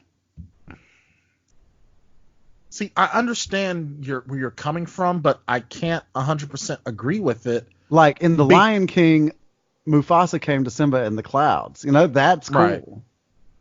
Yeah, but then if they would have done that, you'd be like, oh, they ripped off The Lion King. Well, I'm not saying put Han Solo in the clouds. So what? So should he have been like a wave from like the rushing waves? It would have been like Han NATO. I don't know that he needs to be a physical presence. If it's a conversation, if Kylo's really thinking through this with himself, and he needs to project because the implication here is that Han Solo is not really talking to Kylo Ren, right? Well, he even says it. He goes, "You're Right. not really here. You're a memory." Right. And if you're not really here, then Han Solo's only saying the things that Kylo wants him to say anyway. Why do we need a physical? Because he's the manifestation of the light side.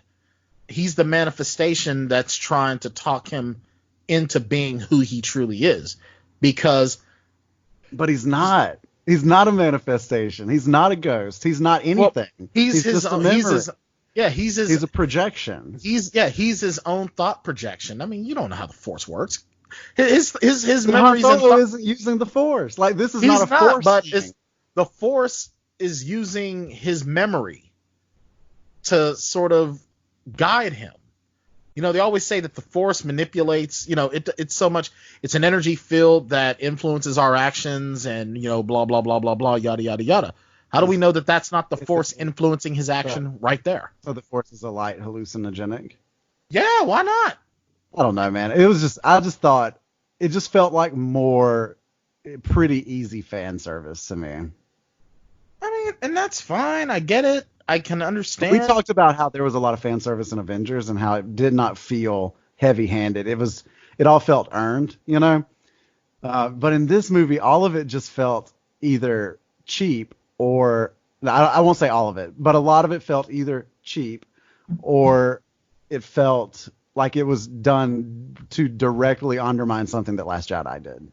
See, this one, I can't, just because it's his own internal monologue, and it's almost like he's convincing himself, and he just, that extra little bit of a positive push is what he needed. It's almost like he's remembering his dad loves him no matter what, loved him no matter what. So he sort of needed to see that memory to make a choice he was already wanting to make, because he didn't want to kill Rey. He didn't want to kill his father, but he killed his father. He tried to kill Rey, but it was almost like with his mother dying, it's like he just couldn't do it anymore. Yeah. He couldn't live the facade. Which I also argue is a change that wasn't earned as well. Like his transition from Kylo to Ben felt cheap. I can't agree with that, because he's been showing hints of it the whole series. Right, but it was just Ben. And that's it. Han Solo flew across the galaxy to confront this dude in person and tell him that he's loved and that he can come back home anytime. And that didn't win him over, but just Ben did. Well, yeah, because here's the thing. He hadn't been Kylo Ren very long. He had been Kylo Ren long enough to have a bit of a reputation. He was still this angry kid that was mad because he thought his uncle. Right. So wouldn't it have been easier to turn him if he hadn't been Kylo Ren for very long? No, because he's still angry, and until you do something, when you're a kid, no one can tell you anything until you screw up yourself. So 2.5 years later, he's like ready to be turned now. I think that in 2.5 years later, he realizes that the guilt from killing his father didn't go away. It didn't feed him to become what Snoke promised that he would be. And then it's like, it's a lie. Now don't get me wrong. I fully expected Kylo Ren to have this moment in this movie. I guess I just didn't like how it happened. I mean, I can understand that. And I mean, I get I think maybe I've just reserved myself to the fact that storytelling in film isn't going to be the way it was even 15, 20 Oh, well, years ago. I don't even want it to be the way that it was 15 or 20 years ago. I just don't want to feel like I'm watching a movie masturbate half of the theater that I'm sitting in. Well, the point that I mean by that is that there are some aspects in storytelling where back in the day things were done a little bit slower, and it was more of it felt a lot more Oh, right. I got powerful. You. Well, it felt I think better to get to that point where now we get it in like an hour, and here you go. Where some films it would take time. Like the Michael problem Corleone, is, I think that this, again, if JJ does all three parts and we get the JJ trilogy then it probably is paced a little bit better. But JJ decided not to work with Last Jedi and work against it. And so in working against it, he cost himself a few beats of this movie that he could have used to earn these more emotional payoff scenes. I mean, I can definitely agree with that. Because that first act was so frantic. Like it was way too much just skipping through everything. It was literally like skip. Yeah, like, you don't really get a moment to breathe until this moment, until Leia dies and Han shows up. That's your first chance to take a breath, really, in the whole thing. Yeah, this whole movie really, and I even said it in the movie, but when I got to the third act, I was sort of okay with it all, but it felt rushed. Yeah, a lot of it felt rushed. Yeah, so Rey then is disappointed in herself, and so she decides to go back to the planet that she trained on with Luke. So that was... I believe it was called Baba Laba Ding Dong. Baba Laba Ding Dong, yes. In the Slappy-Doo system. Yeah, in the or it could be from the Adolfo Boogaloo from Breaking 2 Electric Boogaloo. Yes. Octo is the name of the planet. That's what I said. Yeah, so Rey heals Kylo and then takes off in Kylo's ship. Snatched it. Yeah, for Octo. And when she gets to Octo, she sets the ship on fire. She's about to throw the lightsaber in the fire, and Luke's Force Ghost snatches it out of the air in an obvious nod to all the fanboys that complained about the way that he treated the saber in the previous movie. And he snatches it out of the air and says, "Oh, it deserves more respect than that," right? Okay, yeah, I see you, JJ. Oh, I haven't told you my new nickname for JJ yet. Jameson? No, JJ Chicken Shit Abrams. Okay. Because this dude chickened out of anything that would have made this movie interesting. Now, it was, like I said, fun, but it wasn't very interesting. You know what's bad? You want to know what really sort of sucks for me right now? You know what would have made this movie better? Oh God, what's that little dude's name? Babu Frick. If Babu Frick had kicked Poe in the balls.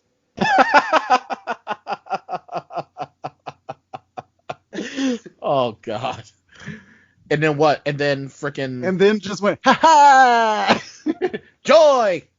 Right. And then Finn comes up because everyone wanted If Finn. He was just like, impotence! And then, of course, Finn shows up and massages them better because everyone wanted Finn and Poe to get together. Yeah, well. It was like, I'll make them feel better for you. Well, we didn't get that fan relationship fantasy, but we did get one of them, and it made me throw up in my mouth. Wow. And we're getting there. So anyway, so Luke talks to her a little bit, and she's like, I don't even know where to go. And he's like, well, there's a freaking holocron in that spaceship that you set on fire, so just use that. Big dummy. Yeah, and also, here's an X-Wing that I flew into the water like 3 decades ago, and don't worry about it. It's fine. It'll still fly wherever. There's still gas in it. Don't worry. There's like a quarter of a tank. It'll get you to where you're going. The engine's definitely not flooded. Yeah, and the waters here on Acto Baba Laba Ding Dong definitely don't eat away metal or do any sort of corrosion or anything that's going to compromise the hull. Yeah, so she jumps in there. And... but can we look at I love the fact that they finally discuss Leia's Jedi training. Oh, yeah, right. Yeah. That was cool. That was really cool. And I love the fact that Luke has a green lightsaber. That's his green lightsaber and everything. I love it. I thought it was awesome. Agreed. That was a cool scene. And honestly, man, could have done with more of it. But you just said that you also weren't really digging the original cast. No. This is let me clarify that. I wish like you said that we could have pushed past them. But if you're gonna include them, this was an okay scene because again, like this is a throwback, and we didn't spend a ton of time there. We're not spending this is not a huge beat. You know what I mean? What I don't understand is they can get Mark Hamill's CGI younger self perfect. Why couldn't they do that for Carrie Fisher? It's all Is Carrie about Fisher just too beautiful? it's all to make about the chin CGI? dimple. That's true. That's true. Because there's like that chin dimple gives you sort of a place that you can so that's your foundation. Yeah, and his chin dimple is also the one that said he needed to go to Toshi Station and get some power converters. So they talk about the training, which is cool. And then he gives her Leia's lightsaber. So now she has two, which is cool. And so now we are on our way to Exegol to face Emperor Palpatine, which I still find just so interesting that none of these Jedi, even though they can sense things, can never sense anything important. Yeah, well, to be fair to both of them, neither one of them finished their training, and Palpatine is a Sith Lord. He's the guy. So he's able to... But Luke did. I mean, Luke was a master. Yeah, but Palpatine has way more experience than Luke. That's fair. I just feel like you would feel something. You may not feel what exactly is going on. But I think that he manipulated events to the point that you would only be able to see what's on the surface. You couldn't see what's under the surface. That's fair, but I do have a hard time with Luke and Leia either not knowing that Rey is a Palpatine. They did know. Not telling her. Well, why would you tell her? That's what the Jedi do. Right, which is bullshit. But the thing is, if they would have said, oh, yeah, by the way, your grandfather, yeah, he's, the most evil, bloodthirsty dude in all of the galaxy that ever exists. He wiped out our entire order, ordered the murder of children, and took out planets. I don't think I want to know that I have that kind of family tree. Well, I think that if you do find that out, then you can make a more conscious decision to go in the other direction. I think that she has a right, just like Luke had the right, to know where that darkness came from. Shane, would you want to know if you were the direct descendant of Adolf Hitler? I feel like I would want to know that. Yeah, why not? I mean, I wouldn't be proud of it. I would not want to know. I wouldn't be proud of it, but I would. But look, so either you want the past to burn, which was the thesis of Last Jedi, which again I'm a big fan of, right? As am I. You either want to burn it all down and reset, which is what they were arguing, right? In a lot of ways in that movie, let the past die, right? Or you don't want the past to die, and it's this ever present influence on your everyday life. So much to the point that the entire trilogy sort of evolves around the fact that, the fact that her last name may or may not be Skywalker or Solo or Palpatine. I think it would have been funny if her last name was Windu. I would have really liked her last name to have not fucking mattered. Honestly, I can agree with that, but I think that as soon as Palpatine was mentioned, it was almost like a given what we know now, that there was going to be a connection there between them. Right. So she goes to face him, and then he shakes her mission to the core, by basically, and he almost tries to do exactly what he did to Luke to try to turn her. Yeah, it's that whole bullshit, like, strike me down and you'll become, like, your transition will be complete bullshit. Like, the reason that she's there is to kill him. Like, does that change just because he said that? Well, I think it changes because if you kill someone in combat because they're a threat, that's one thing. But if you just go up to someone and just kill them in cold blood, that's a different story. Right, but this guy isn't a threat. He hasn't earned the right to die. You just made a very compelling case for not telling her who her grandfather was. Right, and I think that the same case can be used to justify. He's not attacking her. Okay, so she has to stand by and watch him kill all of her friends. Well, I think at first he hadn't done it at that time. he wasn't using the Force lightning to attack anyone yet. I mean, at this point, his fleet is killing them. Yeah, that's his fleet, right? But killing him isn't just going to stop the fleet. Well, right, but it can start. Because it's only thing killing him is going to do is you've just murdered a guy. Now, if he says, "Hey, listen, the shutoff valve is the shutoff switch to shut down the fleet is right here behind me, and I'm not leaving." You're right. The most powerful evil Sith Lord in the history of the galaxy. When you kill him, you just killed a guy. You're right. There's no reason to kill that guy. Well, here's the thing. Yeah, you can, because here's the thing, though. She's not killing him out of anger or out of hatred. She's killing him out of necessity. Like, he is going to kill everybody. You can't kill that guy until he moves on you. The way I would see it in the Jedi perspective of things, if you make a justification to kill someone that's not an immediate threat to you, it becomes easier for you to just kill someone. How do you define immediate threat? Does he have to act? I would say. And how many times does he have to act in the past before you see what his behavior is? You know what? That becomes the philosophical debate. Now, if it was looked at as if Rey just kills him, his spirit is going to inhabit her. So basically, she kills him, and then now he's going to possess her. Right, but do we even know that that's true? We don't know, because he's a Sith Lord. We don't know what he's saying or doing that's right. The truth That's or not. The problem that I have with this encounter is that all of it reeks of bullshit. Like, it just feels like it's all just it's like a bad improv scene. And like Kylo Ren tags into the scene, and now the Emperor has to come up with some new shit. He's like, "Oh, Force dyad." And what's funny though is I love how he just like takes like some energy from them and just starts to regenerate. But it's still, where does that shit come? Like, you like Vampire Palpatine? Well, the thing is, that's not vampire-esque. That's actually a Sith power to drain life. That's actually a Sith power. EU? Is that extended universe stuff? Well, it has been shown in the Knights of the Old Republic games. As well. And most of the time in any of the video games, if you play as a straight up dark side character, they don't have force healing. They have life drain. Oh, I gotcha.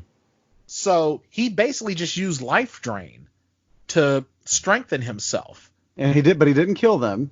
No, he did not. He took enough of their power to become more powerful than he's ever been. Yeah, he took their power from the connection from their connection of the Force to strengthen himself, because the way I see it, his body was so ravaged, he only had slight influence. He was basically Voldemort. like I said, there's a lot in this movie that should remind you of Harry Potter. It really does. And then the one thing that got me though is, so she's deflecting the Force lightning with her lightsaber. Okay, yeah. Let's talk about that. That had me like, what the? What? Well, the craziest shit about it is, so she's deflecting it with a lightsaber. Okay, I get that, right? Fine.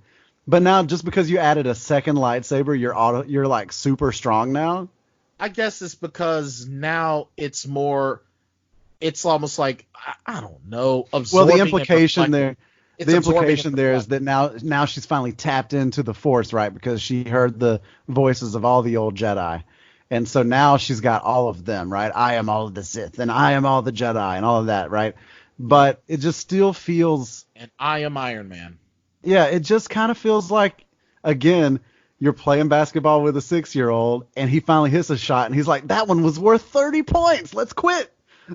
Yeah, and then Rey dies. Let's do talk about the fact that I was happy to switch. That Palpatine basically just like force pimp slaps Kylo Ren into a hole. It's like, wow. He's just like, get out of here, bitch. Right. And now I feel like we all knew that he was coming back. But he does come back, and like you said, into a hole like he was like he was Happy Gilmore. Right. But he climbs back up, even though most of his life force has just been drained. Oh, and God. he crawls over to Rey, who is dead, even though she had not disappeared yet, as most Jedi do disappear when you die. Yeah, but there's also yeah. This is more the 6-year-old basketball. Every movie has a plot hole. Yep. Yes, it does. And so And then Kylo, I he can't say force Kylo, heals I should her. say Ben. Ben force heals her, and then She they comes kiss. Okay, this is the moment that I threw up in my mouth. Okay. That's so stupid. Like that's a kiss that I love was not the way earned. you said that. It's so stupid.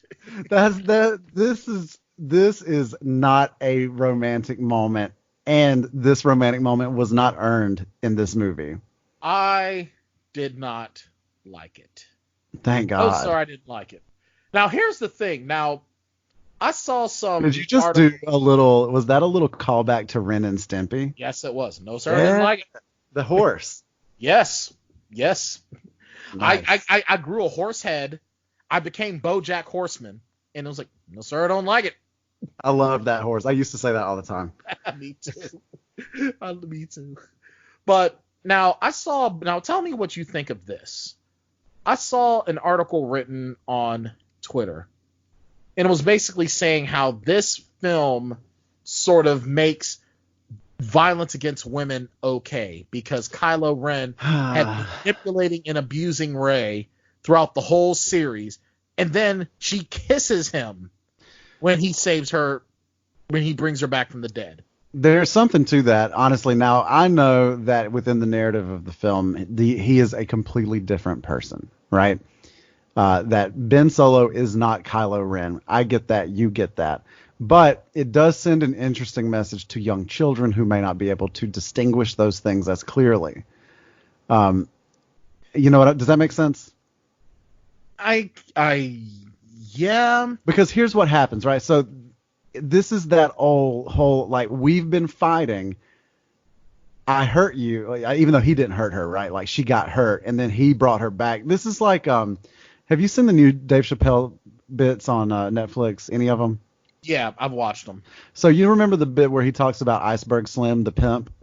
Yeah. And in order to, he said Iceberg Slim would know how many tricks a hoe could turn, right, before she was done. And whenever she would get close to the end, he said the trick was you beat those girls with a coat hanger within an inch of their life, and then you help put them back together, right? You bandage them up, you take good care of them, because then, like, it sort of creates that dependence. And so there is a little bit of that here, because they do spend 3 movies fighting each other, and then he brings her back to life and she kisses him. Because outside of that, there's not really any hint of romance here. People have wanted them to be together, and there were some thirst traps in The Last Jedi, but there hasn't been a real romantic storyline between these two. I mean, yeah, but here's my thing. She's the protagonist of the entire thing. Obviously, bad things are going to happen to her. Yeah. Okay. She's the protagonist of the entire thing. I think she's stronger if she never kisses anybody. I agree. But here's the thing. Are you saying then that the redemption of Anakin Skywalker is now tainted because he was evil as all hell? He chopped off his son's hand, and even when his son accepts him, he's still going to try to put him through mental manipulation to be turned into a Sith Lord, even wants to try to get his son to murder his boss. He wants to get his son to commit murder. So does that now tarnish the Darth Vader redemption? See, I don't think that the argument is that his redemption is tarnished. I think that it's about, I mean, at least the way that I see it is that it's a confusing message to send to young girls who are going to be in the audience watching this guy beat up this girl for 6 hours, and then she kisses him at the end of it. All right, so then does that mean then that young males shouldn't have forgiveness for somebody? Like, what if we're going to do it like that? So then does that also then mean going back to the Anakin, Vader, Luke scenario? So if you look back at the Anakin, Vader, Luke scenario in Jedi. Because he was still abusive. The only difference was there was no kiss shared. Right. But he but forgave him. Let's look at the last bit. I think the difference here is that Luke and Anakin actually have a conversation about that before Anakin dies. Like they get to talk, right? Kylo or Ben never has this moment where he apologizes to her. Of course, he comes and saves her and they fight together or whatever, but they don't ever actually have that specific exchange, which I think is an important exchange to have if you're going to kiss somebody. That wasn't a goodbye kiss. That was a Frenchie. You know what I mean? I mean, yeah, but could it also have been? The only reason that kiss is there is fan service. Again, this is more of that. JJ just spent so much time reading Screen Rant article comment sections. And this is just another thing. People wanted Reylo, so he was like, well, I mean, Kylo's about to die, so here's a little kiss for you. But could it also have been, you saved my life? It didn't feel that way. I mean, if that's the way that they want to play it, that's a different kind of thing. But you know what I mean? Like that's different. I think that does change it. But again, without the conversation, it's hard to know which way they're going. And I think because so many people wanted Reylo as a relationship for the duration of these movies, that we all, whenever she does kiss him, it feels more like that. Whether or not that's how they wanted to play it or not, that's how it plays. I hear you, and now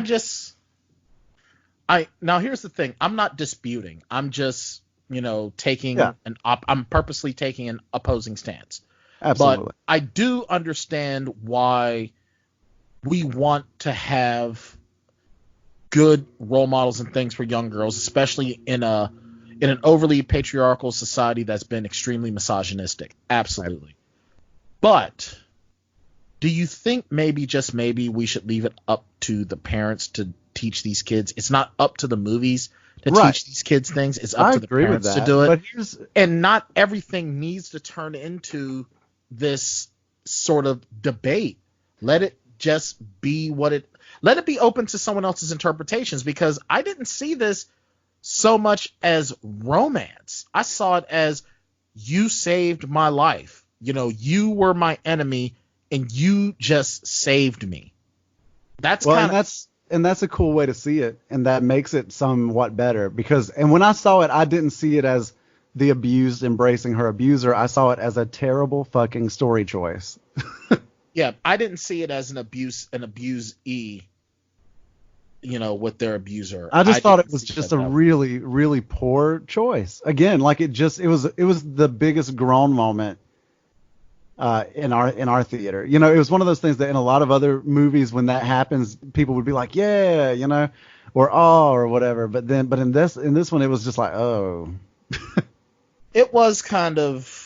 It could have been done differently. And the problem is, it's coming for a good 15, 20 seconds beforehand, because they're doing that whole movie looking at each other about to kiss thing.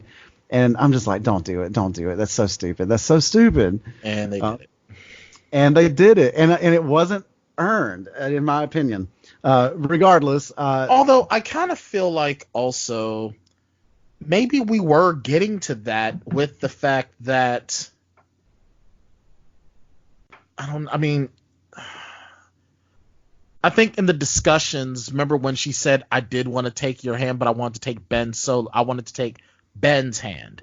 Well, right. Him saving her and him showing up for her, he showed up as Ben. That was her taking his hand. Maybe. These two, this trilogy was just not good at romance. The only romance that has been good in Star Wars has been Han and Leia. Right. And that's the way it should have stayed.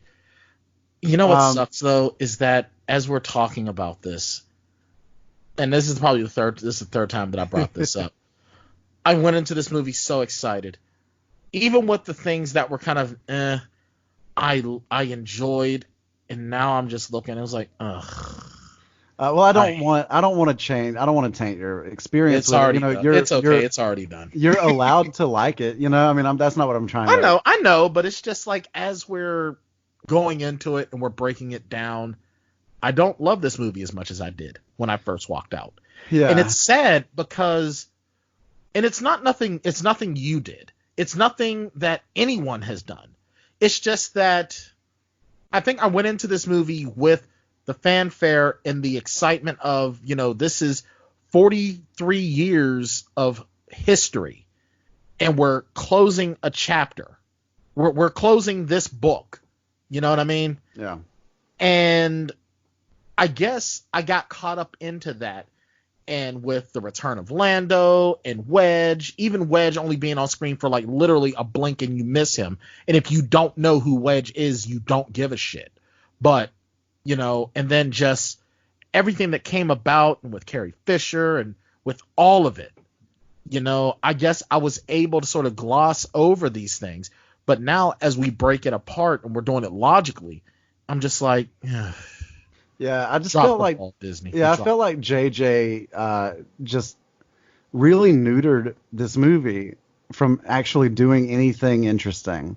And you're 100% right. And I really feel like, honestly, this should have been this trilogy should have been Rian Johnson's, and let Rian Johnson do what he's going to do. Maybe that's what they're going to do in this next round of trilogies.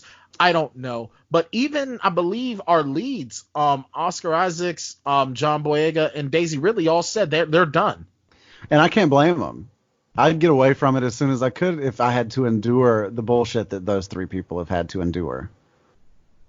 Yeah, especially with... Now, here's the thing, though. If they do go to another, if they do have another trilogy, if they continue it on from this, Rey's gonna have to come back, isn't she? I think you have to set whatever you do next. I think you have to set it in a drastically different part of the timeline. Maybe go 100 years into the future somewhere, because so far what have we covered? We haven't even covered a century worth of material. No, this has only been maybe at best 50 years. Right, which is crazy. There's so much story to tell. And honestly, the best story that we have, the only thing that gives me hope for the future of this thing is The Mandalorian. Same here. Oh, let's, before we move on, so everything happens, blah, blah, blah. Everyone gets together, yada, yada, yada. Oh, yeah, you're going to talk about the very last scene, right? Yeah, well, I will say this. I thought it was an awesome touch that when Ben becomes one with the Force, so does Leia. I like that. I like that Leia didn't leave until Ben left. Yeah, I can go on board with that. I thought that was some great symbolism. It was almost like the one thing that was keeping Leia on this plane of existence was her son. And when he was finally able to find peace, she was able to find peace. I love that. And yeah, so now we go back to Tatooine. I thought it was really, really great that Rey buried the Skywalker twins' lightsabers. Also, she got a dope new lightsaber herself. Yeah, now she's a Jedi Sentinel with her yellow blade. Yeah, I was trying to remember what the yellow was. Yeah, the yellow blade is in the Knights of the Old Republic series is the Jedi Sentinel. Basically, all right, so your Jedi Guardians who have the blue blade, they're your combat machines. They're your, shall we say, your police force, your special forces. They're your badasses. They're your tough guys. The green lightsabers for the Jedi Guardians, not the Jedi Guardians, the Jedi Counselors. They're the ones that they don't so much focus on combat. They focus on mastery of the Force itself. And then the Jedi Sentinels are kind of in the middle. They don't give everything to combat, but they don't give. They're your everyman. They're the jack of all trades, the master of none. Gotcha. So I thought that was cool. I'm glad that they sort of gave her own sort of individuality. Yeah. And who are you, Rey? Rey who? And then in my brain, I was just, when she said Rey who, and we had that pause, I was like, fuck you, fuck you, fuck you, fuck you, fuck you. Well, because you know what's next? Rise of Skywalker. Yeah, and that was the exact Rise of Skywalker that I was worried about when they announced the title. Yeah, because it's really, we have been wondering, is she Luke's kid? Is she Leia and Han's kid? She's going to assume that name. But she just assumes the name. So, yeah, spoiler alert, the Rise of Skywalker, it's Rey. She's Rey Skywalker. And I really wish, and if Rian Johnson had written this scene, it would have gone, what's your name? Rey. Rey who? Just Rey. And that would have been a great ending. Yes. That would have been amazing. But it's like, Rey gonna slice you in half with this yellow lightsaber if you don't move along. Seriously. Rey, what? Why are you all up in my business? Do I owe you money? That's right. Shit. Now that I was just kind of like, I will say that one thing that I did appreciate was the return of all of the old voices of Jedi past. I did appreciate that extremely. Liam Neeson was there, Ewan McGregor, Hayden Christensen, Frank Oz, and even some of the animated Samuel L. Jackson, even some of the animated characters. Freddie Prinze Jr. was there as Kanan Jarrus from Rebels, Ashley Eckstein as Ahsoka Tano from the Clone Wars, Angelique Perrin as Adi Gallia, Jennifer Hale as Ayla Secura, and Olivia Dabo as Luminara Unduli.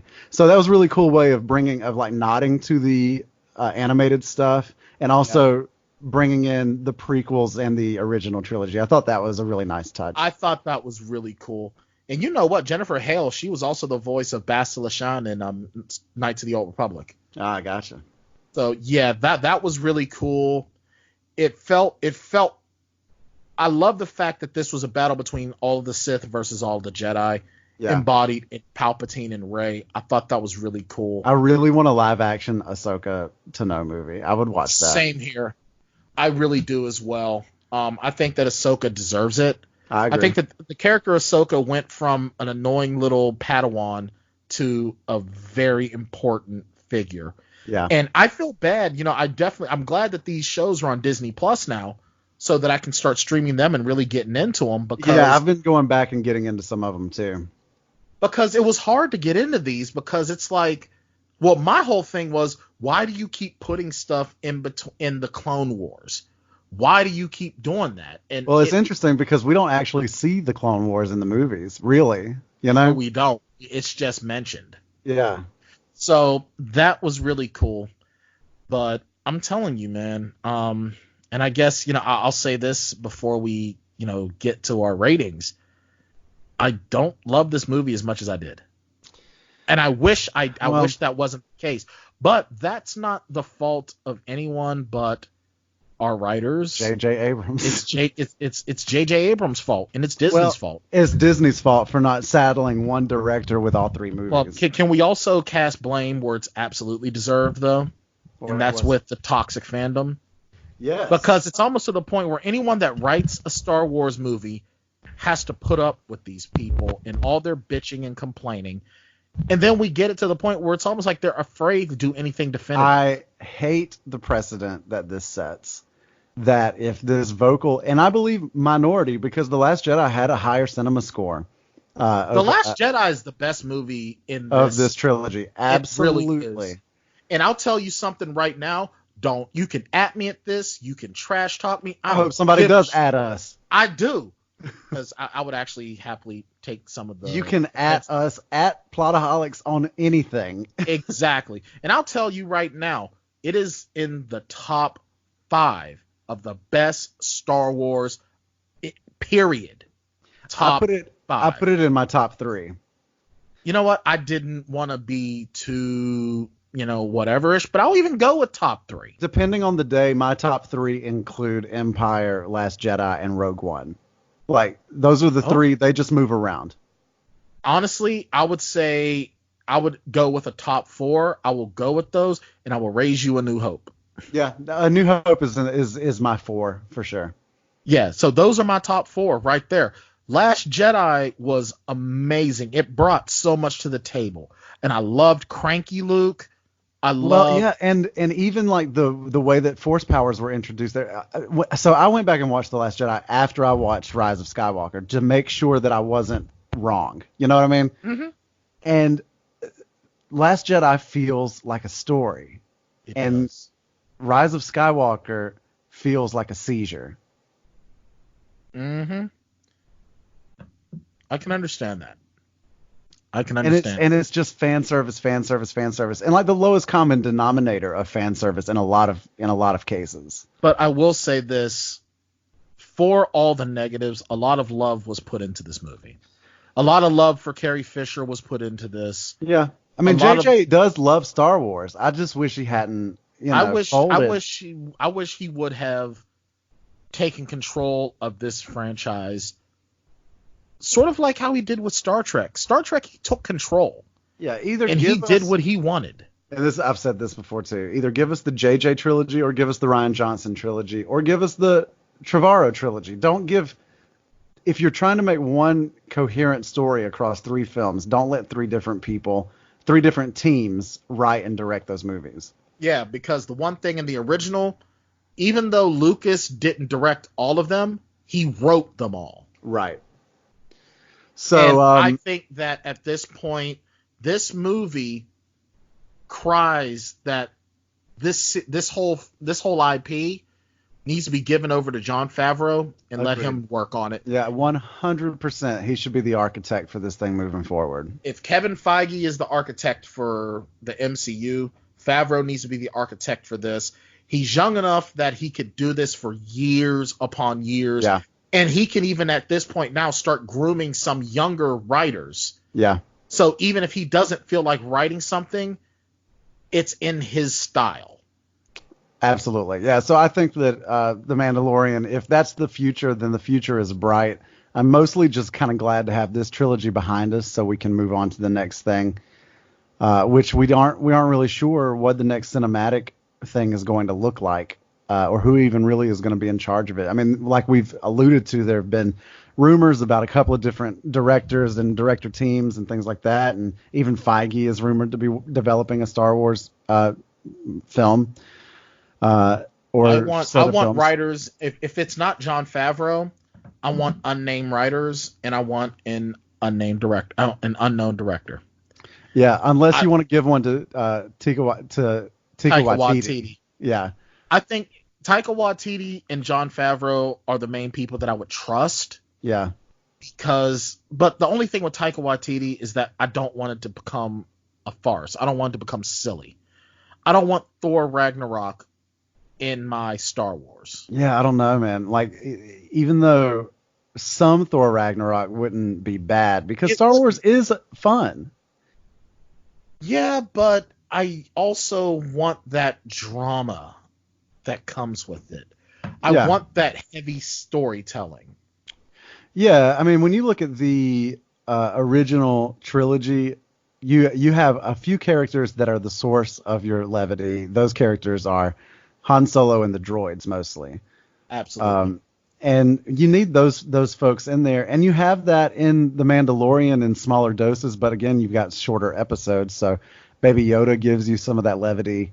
But even in those shorter episodes, they feel longer. They are very powerful, for sure. And we get our season 1 finale this week, and I'm telling you, I might be looking more forward to that than I was Rise of Skywalker. You know something? It hurts me to say this. It pains me. And when I say it pains me to say this, I'm starting to feel a little choked up. I would prefer just binging The Mandalorian all over again. And then, actually, I would rather just watch the original trilogy and binge The Mandalorian all over again than watch Rise of Skywalker again. Yeah, I think that if you were to do an experiment on yourself where you watch the new trilogy in order straight through, that you would have a little bit of whiplash between Last Jedi and Rise of Skywalker in terms of the quality. It would be more apparent, I think, because when I watched The Last Jedi after Rise of Skywalker, it was just, I did it to confirm what I thought I had experienced. You know, when you're really excited about a movie and you want to like it, and then when you experience it and it's less than what you wanted, you need to verify that you experienced what you thought you experienced. Yeah. So I watched Last Jedi, a movie that I knew I liked, and I was like, "Oh man, I was right. The new one is a mess." It is, and it really hurts me to say it. I wanted to love this. I was so happy to see Billy D. Williams again. I thought he was amazing. He was good. He was a highlight. 3PO really was a was. highlight, and we do need to give one shout out here to the emotional moment of the movie when Chewbacca hears that Leia's passed. Oh my God. That was powerful. That was and amazing. Because now he's lost everyone. he's lost everyone. And we've lost even the guy who played Chewbacca originally, Peter Mayhew. Peter Mayhew, yeah. And the thing is that Chewbacca has been so important to the entire series. Yeah. To the entire They series. should just rebrand this the Chewbacca saga. Well, here's the thing, though. We didn't have much of Chewbacca, and we didn't have any of Chewbacca in episode 1 or 2. We got a little bit of, and his presence was missing. Yeah. And then we get him in episode 3, and we're so happy, and then we've gotten him back in this. Thing is, though, he made his life debt to Han Solo, and Yeah. his life debt went on to Leia. Yeah. He has no one now. Right. And that's what he was showing. Now he has no one. Sure, he's probably going to just hang out with Lando now, because what else? All he knows is the Millennium Falcon. Yeah. He doesn't have any other purpose. Yeah, Chewbacca was definitely one of the better parts of Solo. He really was. He was one of the better parts of Solo. He was one of the better parts of just this series, this trilogy. Yeah, he really was. And that was the moment for me that was the most emotional, was when Chewbacca lost it after Leia died. Right. He was all of us. Like Chewbacca was all of us when we heard that Carrie Fisher died. Yeah, he was, because I seriously started bawling. Like Sharon had to console me, and it's like, and I felt so dumb, because you know how I've heard a lot of people say, "Oh, y'all get all upset when these celebrities die." It's like, well, you know what? Sorry, Carrie Fisher has been in my life longer than most people have. That's true. Yeah, Carrie Fisher was important to a lot of people, and so was Harrison Ford and Mark Hamill. When those two guys go, it's going to be tough too. Yeah, because Carrie Fisher, sort of, for me personally, Carrie Fisher's Princess Leia, she helped me to really solidify what my mother was doing as a single mom. My mom was fighting. She might have not have been fighting Imperials, but she was fighting to make sure I grew up to be a good person. She was fighting to make sure I had a good education, that I was always fed, that I was always clothed, and I was always loved. My mother was probably fighting. Never hesitated, much like Carrie Fisher, to rush in and do the right thing. Never, not once. And You realize for, I think the hardest thing that my mother ever had to do was interact with my father after their divorce. Yeah, my mother showed up to a wedding when I married my ex-wife. Well, when I did the renewal with my ex-wife, and she interacted with my father and my stepmother, and there was no conflict. yeah. Even when they sort of did their little crap and they try to feign innocence, my mother did that without batting an eye. Yeah, and for a fan base that is just so fixated on women and people of color, how can they fail to realize that the moral heart and center of this show was a woman the whole time? Carrie Fisher is the matriarch of the Star Wars universe. She really is. And if we didn't have Carrie Fisher, Star Wars would not have been as much of a phenom. Yeah, I think that's true. If anyone else was Princess Leia, wouldn't have worked. You can argue that Han or Luke pushes that original trilogy along, but it's Carrie Fisher that really holds everything together. Absolutely. She does. She holds it all together. She's the glue. I mean, as much as, now keep in mind, I'm not throwing any shade at Harrison Ford. I love Harrison Ford. But Harrison Ford didn't even want to be there half of the time. he didn't want to be there. He was just reading lines until they could find someone. Yeah. So theoretically, anyone could have been Harrison Ford. I mean, anyone could have been Han Solo. And the thing is, I don't even believe Mark Hamill wasn't even their first choice for Luke Skywalker. It was almost William Catt, the guy that was the Greatest American Hero. If I'm recalling correctly, it was almost him. So in a lot of ways, anyone could have been Luke Skywalker. Those two guys just fell into place. but Carrie Fisher. Yeah, Princess Leia is like Princess Leia's spunk and charisma are both so specifically Carrie Fisher. Yes. That it couldn't have been another actress. It had to be her. Close. If it would have been Kathleen Turner, I don't think Star Wars would have made it to. Star Wars wouldn't even be a thing anymore. It would have just been those old movies. Yeah. So when Chewbacca was all of us when Leia dies. Absolutely. Well, Brian, we've dilly-dallied long enough. It is finally time for you to make a choice and rate this movie. So we'll have bartender Smiley teach you the ways of the Force here in our rating system, and then we will hear what Mr. Bryan, the Tandalorian, has to say.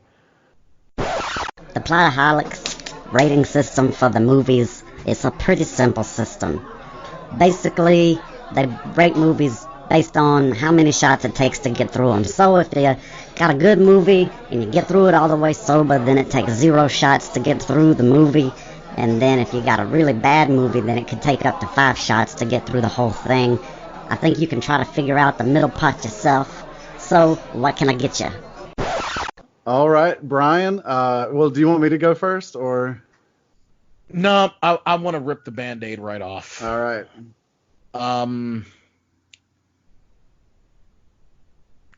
I just, you know what? I'm just going to say it. No, whatever. This is this is hard. I'm honestly, I've got to give this a 3.5 shot rating.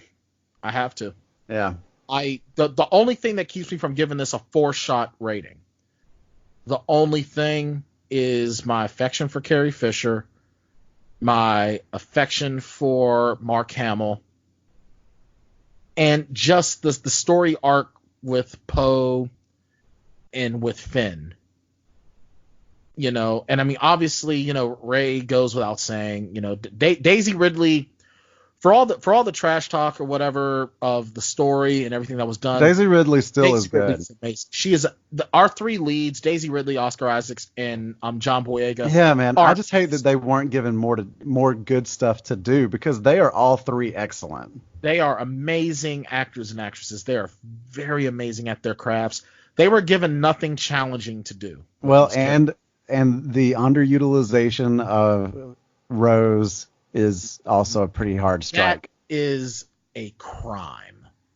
That is a crime, because Rose was so important in Last Jedi. You have to assume that that's either JJ bowing to external pressure or Rose not wanting to be as much of a part of it because of the shit that she took.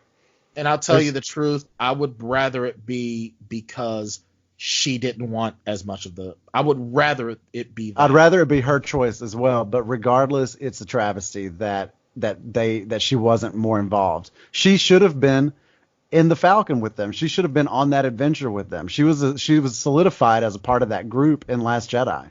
I agree 150%. She was screwed, and honestly, I think that's actually going to push this to a 4 shot. That pushes it to a 4 shot. And I mean, kudos, you know what? The story was a little bit lopsided. The beginning was so rushed. The second act was good, and then the third act is just like there's a lot of fanfare, there's a lot of explosions and lighting and zzz. But, you know, and I will say this though, Richard E. Grant as Allegiant General Pride was a nice nod to Grand Moff Tarkin, in my opinion. Yeah. We finally, between him and director Krennic, we got some great villains, and this is another great villain. Again, another guy that didn't have a lot to do. Yeah, he got absolutely nothing. So yeah, this is a 4-shot movie. There's a ton of missed opportunities, a lot of just ignoring what made Last Jedi great, and just it's a lopsided series. I'm glad it's over. I'm glad this trilogy is over. So we can move on. So we can just move on and let the Mandalorian carry the mantle for a while. Yeah, and Kenobi, which is probably the next thing we'll get. Yeah. So yeah, this is a 4-shot movie for me. Yeah, I came in ready to give it 4 at the top, and I've wavered a bit here and there because you did a nice job of reminding me of some of the more fun aspects of the movie. And I will say that when it was revealed that Rey was a Palpatine, that pretty much soured the whole experience for me because that was the one thing that I absolutely didn't want to happen. But at the same time, I can't allow like my fandom or my disappointment to read too much into the way that I look at this movie. So my rating is sort of in line with yours, 3.5, somewhere in there, because the story is still very frantic and all over the place. It's hard to get your footing in this story until the second act.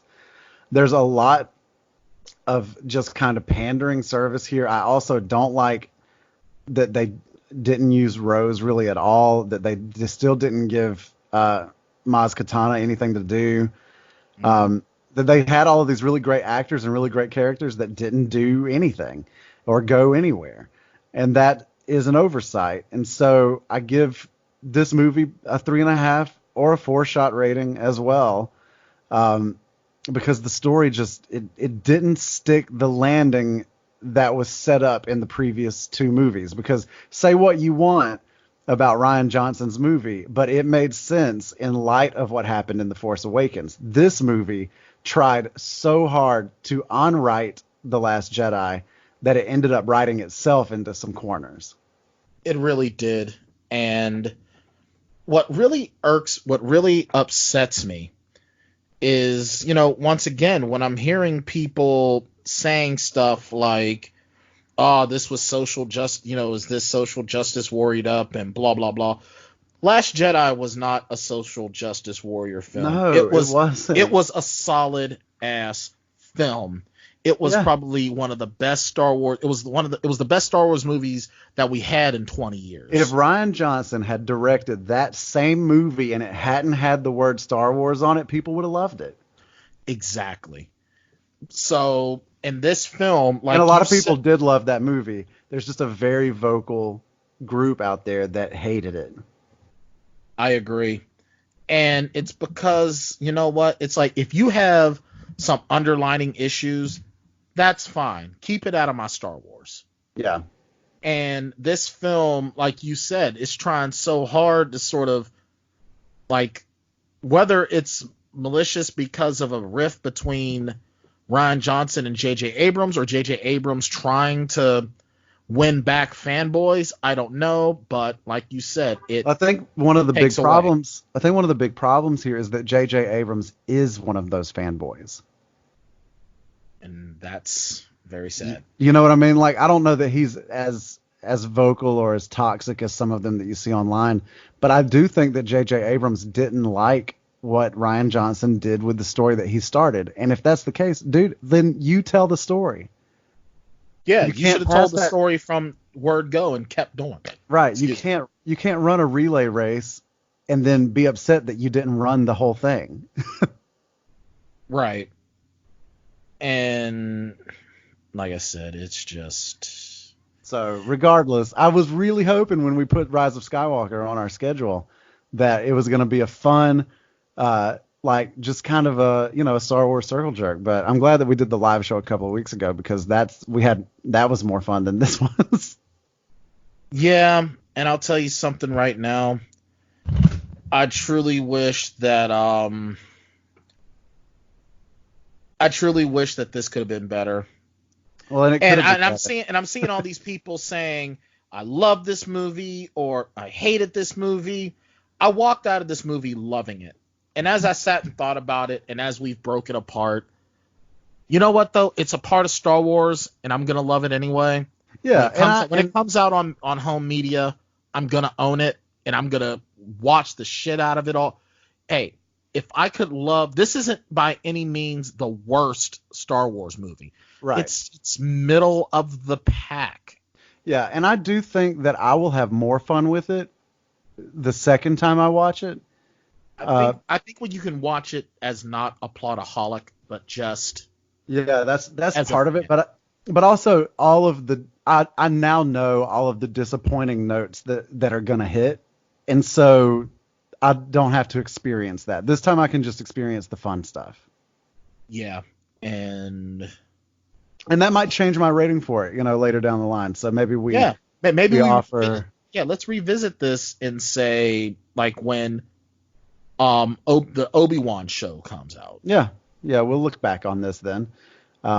But yeah, so that I think is going to just about do us. We ran late. We're going to have to pay a couple of dollars to get this on the Buzzsprout, but yeah, it is what it is. A lot of people are waiting for this episode, and I appreciate everyone that's been patiently awaiting. Yeah, and let us plead with you for a moment. If you listen to the Plotaholics or if you consume any of our content, please consider going on to Apple Podcasts or wherever you get your podcast and leave a rating, leave a review. It is incredibly helpful.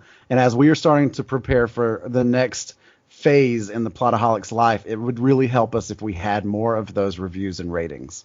Absolutely. Yeah. Leave reviews for us on, where you get our content. Start sharing our content with people. Spread the word. Start, because as we're coming into 2020, we've got a lot of big stuff coming for this year. We've already started discussing our plans. There's a lot of things that we want to do, but we're really going to need the support of you, our listeners. And we don't have Patreon, so we're not asking you to put money into anything. We're not doing that. Yeah, no, and we're really just asking you to share if you enjoy and to rate and review. That is important because there are opportunities that we can get a hold of if we have more of that stuff. So exactly, we really can't. Do consider heading over to wherever you listen and leave us a review and reach out to us on all of our social media at Plotaholics or talk to us at plotaholics.com. We love getting comments and. Look, man, as much as Bryan and I love talking to each other about all of this movie stuff, we love talking to all of you guys about it too. Absolutely. And there's so much that can be done, but we need interaction. We need shares, we need reviews, we need ratings, we need all of that. Because when we start getting an active audience and we start getting these things, then we can start reaching out to some of these indie filmmakers and saying, hey, look, this is what we can offer you and bring to the table. And then now we can start doing more, more specialty episodes. We can start, bringing you different things, bigger and better things. And then you never know. Things start really popping off. More things start to open up. Now we can really dedicate more time to this and to you, the listeners. So rate us, review us, share, because at the end of the day, we can keep bringing you the good content, and we're going to keep bringing you the good content, but we need you to do your part too. Listening to us and following us. Thanks to listeners like you. Yeah. And thank you to those, and to you guys that have been, really, really vocal and with us from day one. We thank you so, so much. And, you guys are the reason why we do it. Absolutely. Well, with that, we hope that you have a nice holiday week, and we will talk to you next week when we will be revisiting one of the big animation stories, our first animated film, Bryan, I'm on the excited Plotaholics. We will be covering Into the Spider-Verse, so strap in and, get your Spider Pig senses ready. Spider Pig does whatever a Spider Pig does. And we will talk to you again real soon. Take care, guys. And may the Force be with you. Or not, as it were. Yeah. Take a trip with us to Nilbog. Just promise not to drink the goo. Oh my god! If you get sucked into the Matrix, we will send the phone for you. Do you believe in fate? Sometimes the end game is the perfect place to start. We're in the end game now. And other times you want to pretend the prequels were never a real thing. Let's just pod race to the end. It's working! Every movie has a plot hole, and every hole gets filled somehow. Whiskey, wine, or blue milk. Just don't cut me off right now. We're the Plotaholics. Hey, breakfast two. We are the Plotaholics, ripping plots apart for you.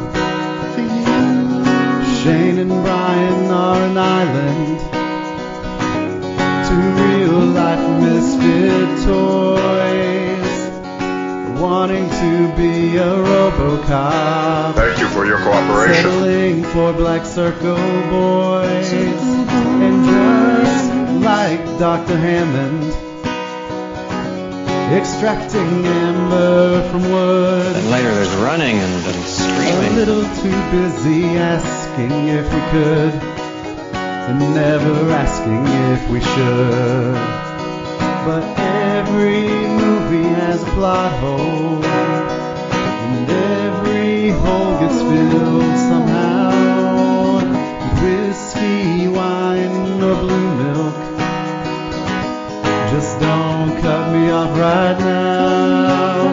We're the Plotaholics, a breakfast club of two. We're the Plotaholics, ripping plots apart for you. Yeah, well, that's just like your opinion, man.